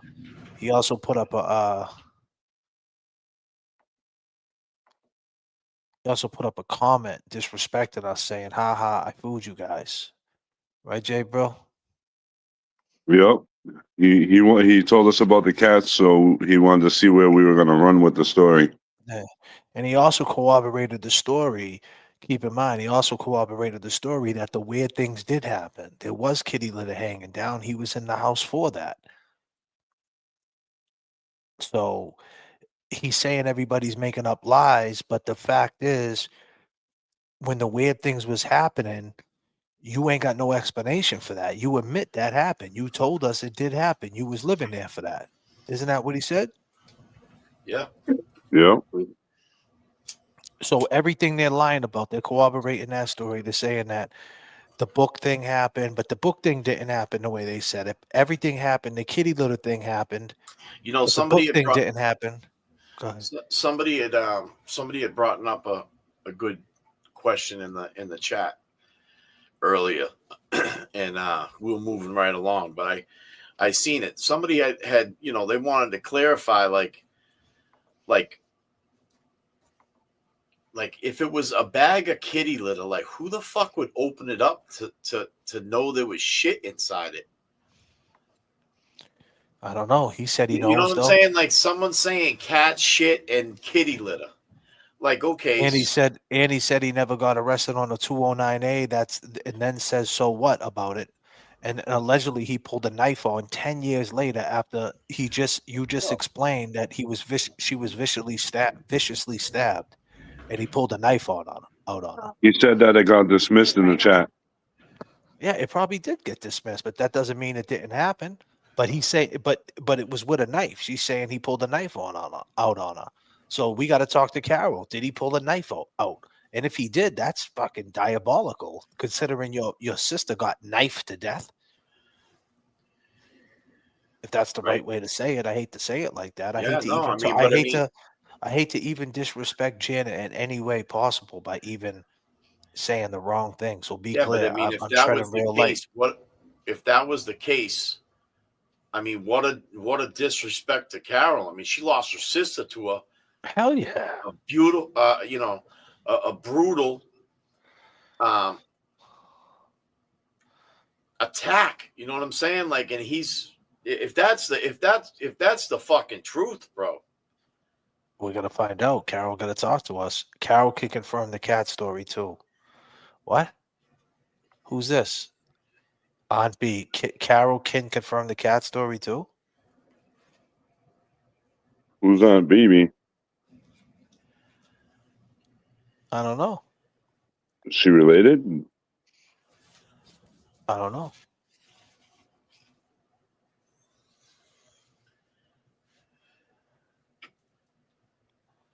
But he admitted he could. The biggest things that I take out of it is that A, he had a 209A, he lied.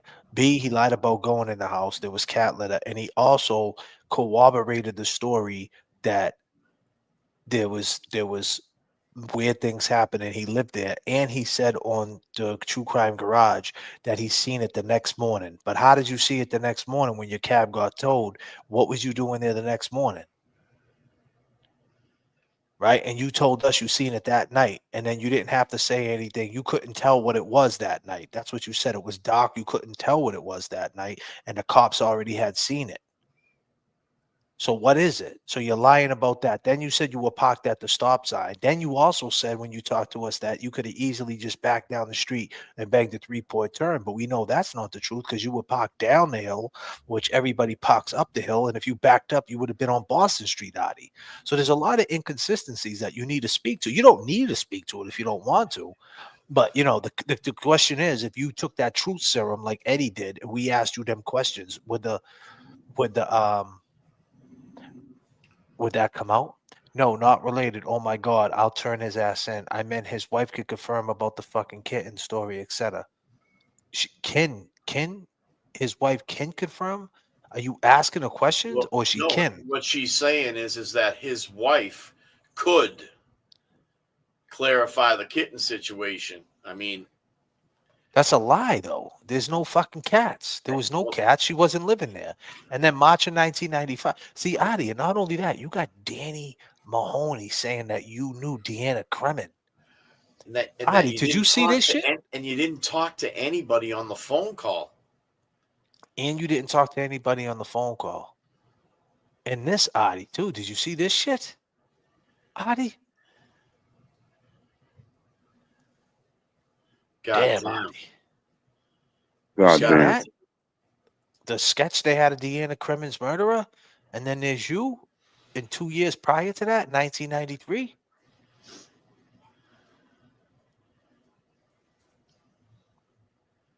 I'll just leave that there, Artie. You seen that, right? I mean, Artie, if they ran the DNA underneath them fingernails, that shit ain't gonna come back to Deanna Kremen, is it?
face that needs your face, sweet company too.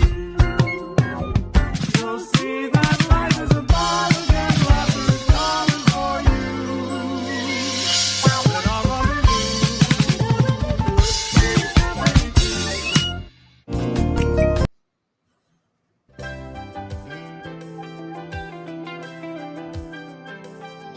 there is more to life than what you're living. So take a chance and face the wind. An open road and a road that's hit. Brand new life around the bend. There were times I lost a dream or two. Found a trail. At the end was you. There's a path we take and a path not taken. The choice is up to you, my friend. Choice is up to you. A brand new life. Choice is up to you, my friend.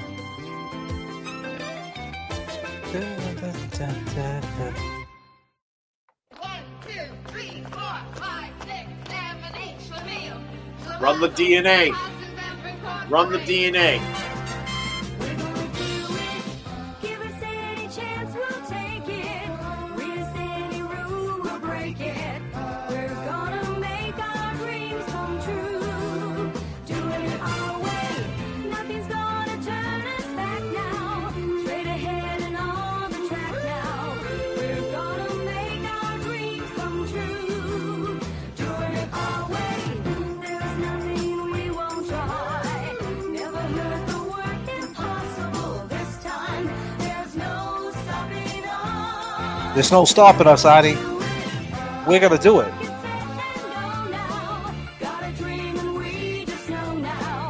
We know.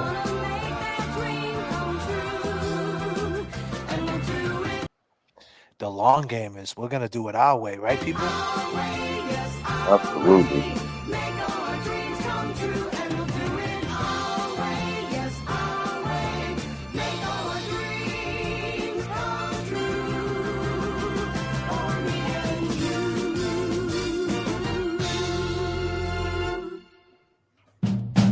How y'all feel out there? Oh yeah. All right. Check this out. Is the place to be, as it is plain to see. He is DJ and I am 3, 2, 1.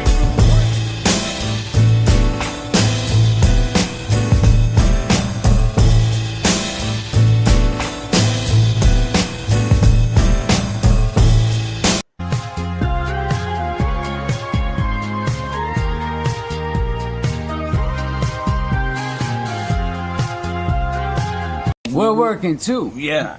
I mean, my man had to run across 3 lanes. We're working too. This is it, this is it. This is life, the one you get. So go and have a ball. This is it, this is it. This is life, the one you get. So go and have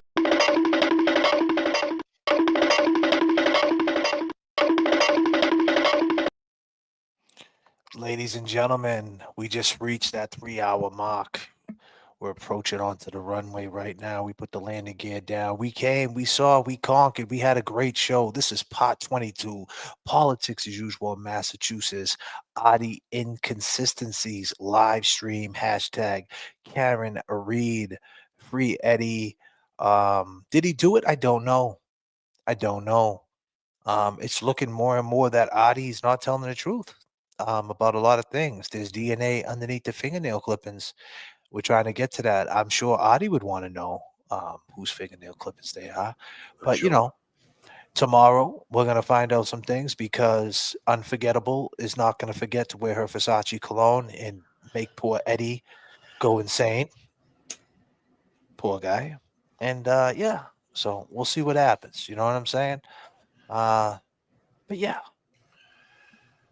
Kevy Kev, talk to the people. Tell me in closing what's happening. No, I think tonight was a great show. I'm glad we went over this footage from the crime garage there. And, I mean, just a few things that, we picked up on. I mean, just kind of sound like they're being spoken off a guilty conscience. I'd like to do it again. I'd like to go over that video one more time, maybe in the future, or Yeah, we're gonna go over ours next. We're gonna have a guest up here. That person didn't show up tonight, but maybe tomorrow, if it Tomorrow works. we should have someone. Yeah, either way, I'm just saying if we don't, it doesn't matter. I'm just saying if we don't have a guest of coming in talking about the case from that time, we can go over to Artie of ours, and we kind of know where that one is. We went over that enough to know right where to catch it. What he said. That's fresh in our brain, so we could compare them, and we could add it to the show, and then continue to call Artie. Continue to have Margot Nash, the lovely, fabulous, not Margot in here. And Yep. just continue just to knock it down. And we could go over Margot Nash. I mean, we got a lot of content, a lot of people we interviewed that we could go over. And because, when we were doing it, we were taking it in, but it's different in hindsight, You always wanna hear say any- something new. My bad, Jay. You want to say anything in closing, Jay? I just hope we Mr. close Brilliant? this case soon. We need to get some more people to talk. We need the other side to come on. Like I try to tell everybody, we need to hear everything. If their opinion is he's guilty, we want to hear it. If it's not, we want to hear it. So just people need to That's it. start talking. Right. And maybe we can, at the end of the day, why wouldn't anybody want to run that damn fingernail clippings? And if you don't want to run the fingernail clippings for Janet, run it for Deanna. Well, see, that's the thing. Why not run it for Deanna no matter what? I mean, they got Exactly. samples from we're talking a 3-month period of time. It's close. It's close. It just blows my mind that they didn't, sample, test sample or compare. And not to mention, but this might be an opportunity because I don't think a lot has been tested against Deanna. So if that's the case, then good opportunity to say, hey, let's if we're gonna reopen it, we're gonna get this DNA. well, that's the thing. If they run it for if they can do it for Deanna and figure out to do it for Deanna, whoever they run it for Deanna, they're gonna find out whose DNA it is anyway. Exactly. You know what I'm saying? So that might be a way to get that might be a way to get the shit ran. But then it'll be in the database and they can match it up. That's what I'm saying. They're gonna find out whose it is regardless. So that might be a way to get it ran. That might be an angle because why not? It's 3 months prior. You're talking about a killer on the loose. You're saying he did it. He's saying there's fingernail clippings. Yes. And there's stuff underneath her fingernails. And with that being said, guys, I appreciate it. We don't do the drama on this channel. We're flying high above it. We had a quaint little audience tonight, and everybody that stayed in here tonight that's locked into the Eddie O'Brien, you're right where you need to be. Trust and believe. All that nonsense you're hearing, it's not going to age well. This right here, this is real. This is a real story that everybody involved, all the long gamers, everybody that's supporting the show, super chatting, dropping memberships, helping the show to grow, telling a friend, jumping on Twitter, taking these little videos, chopping them up themselves, clipping it. You guys are helping with something that we just might have an innocent person inside prison for the last 30 years. We just might. We just might, people. And you know who's going to help free him? Every last one of y'all in this fucking chat. And this is not me. This is not me. I'm saying that from the point of view of a guy in the chat, not the guy who's hosting the show. From the POV of just one of you guys, as a long gamer myself, because I'm a fan of all y'all. This might be factual, man. The more and more I look into this shit, the more and more I say, God damn. And it's with the help from everybody in the chat. Oh, it's without a shit. I didn't kill Deanna. Hold on. Keep making up that shit. I didn't kill Deanna. keep making up the shit. No one I said didn't he say. did kill Deanna. No one said you killed Deanna, dude. And we would never say you killed Deanna. What we're saying is, right, Adi, We're that not she even saying he has. killed Janet. Yeah, we're not saying that. We're saying there's DNA underneath her fingernails, and you don't care to run it. Like that should be your main concern. If it's a possibility that it might be Eddie, wouldn't you want to know who really killed Janet? What do you care at this point? You ain't married to Carol no more. I mean, you picked up a domestic on her in 1995. You know what I mean? Excuse me, 2005. 2005. You ain't in the family no more. They moved the pot. What do you care? What the fuck do you care? You're showing up at the parole hearing. What do you care for? Honestly. And the story, Adi, you corroborate all this crazy shit was happening in the house. Yeah, the cat litter and all this other shit, but yet the pot that Janet's saying she was afraid of you, that's wrong. But you corroborate the story with the cat. I mean, come on. I mean, they're wrong about everything. Come on, man, and not for nothing, but I just want to say this right now. Maybe we can end it with this. Whatever you want, brother. You know, your story's bullshit, man. Because at that point in time, you were the man in that house. And you let that shit happen inside that fucking house. You let somebody fucking torment Janet. Huh? When you left, she was crying. That's what you read on that letter? She was crying. She was sad to see me leave. Was she crying because she was scared of what's going on? She was fucking afraid of all the shit that was going on and she needed you around? Like, what do you mean she was crying to see you? I don't get it, bro. Like you said, and you were the weed man. Stop lying, saying you would. Listen, weed's legal now, bro. You were slanging weed back then. Everybody knew you was the weed man. And you don't think we talked to people on the other side who told us a couple of things about you? They might have not want to talk on the show, but best believe they told us that you were the weed man. Right, Jay Brilliant? Absolutely have. So just, we're not going to pull out screenshots and throw people underneath the bus. Your bullshit. We're definitely not bullshit. You were the weed man, bro. And then all that shit's happening in the house, right, Kev? And you're selling weed and you're not worrying about someone going to your stash. How much weed were you selling? Were you selling a pound? A cucumber? Huh? Was it in the fridge? Was there a refrigerator down there that was unplugged? Did you have Where'd it you up keep in the the weed? freezer? Dina, wait a minute. What do you call it? Danny said you sold three joints for $10, already pre-rolled. Was it up in the rafters, Artie? Huh? She said you sold 3 joints for $10, Artie. That was a come up. Dime bag Sally. What, you didn't sell weed, Artie? You were buying weed back then, bro? Come on, you were 30 years old slanging to them teenage people. Stop it. They're lying about that too. Why would they lie about that? Who gives a fuck? Come on, Artie. Stop it. Come on, Artie, man. I mean, Artie, I want to see you. I want to see you fucking prove everybody wrong, Artie, to tell you the truth. And I ain't even trying to manipulate you. I want you to be like, yeah, fuck you. I'll take a lie detector test. I want you to. If this dude Eddie O'Brien is lying about every fucking thing, then he's a real psycho, right? And if you know he's lying about everything, then prove his ass wrong and keep him where he's at. The more and more you keep doing shit like this, you're gonna get him out. Janet wouldn't want that if he killed her. So think about that. Prove his ass wrong. That's a fact. You should have never said anything then. You should have never came out and said a fucking word. Because it doesn't make any sense. You can't agree that there was DNA underneath the fingernails? Bro, you caught up yet? You caught up yet, bro?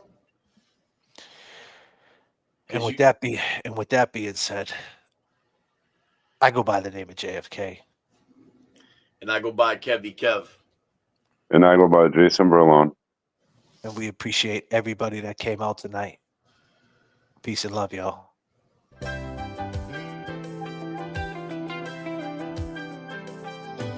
is more to life than what you're living. So take a chance and face the wind. An open road and a road that's hit. A brand new life around the bend. There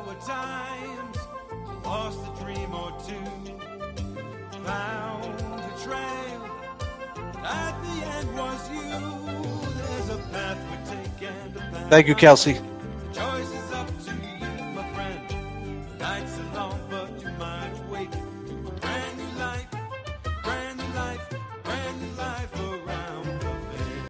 I went in about 4 or 5 hours after to get the kitty litter box and the kitten.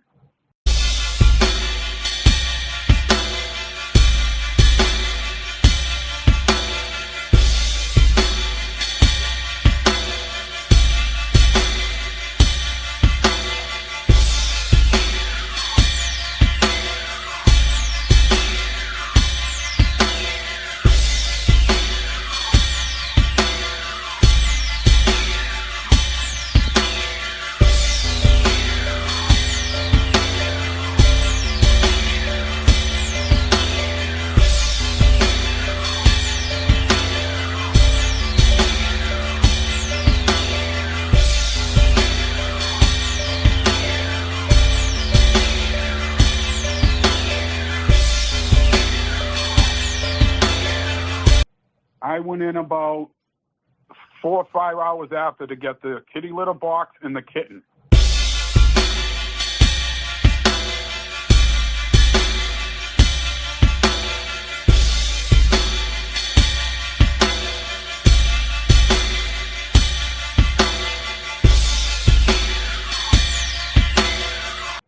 I went in about 4 or 5 hours after to get the kitty litter box and the kitten.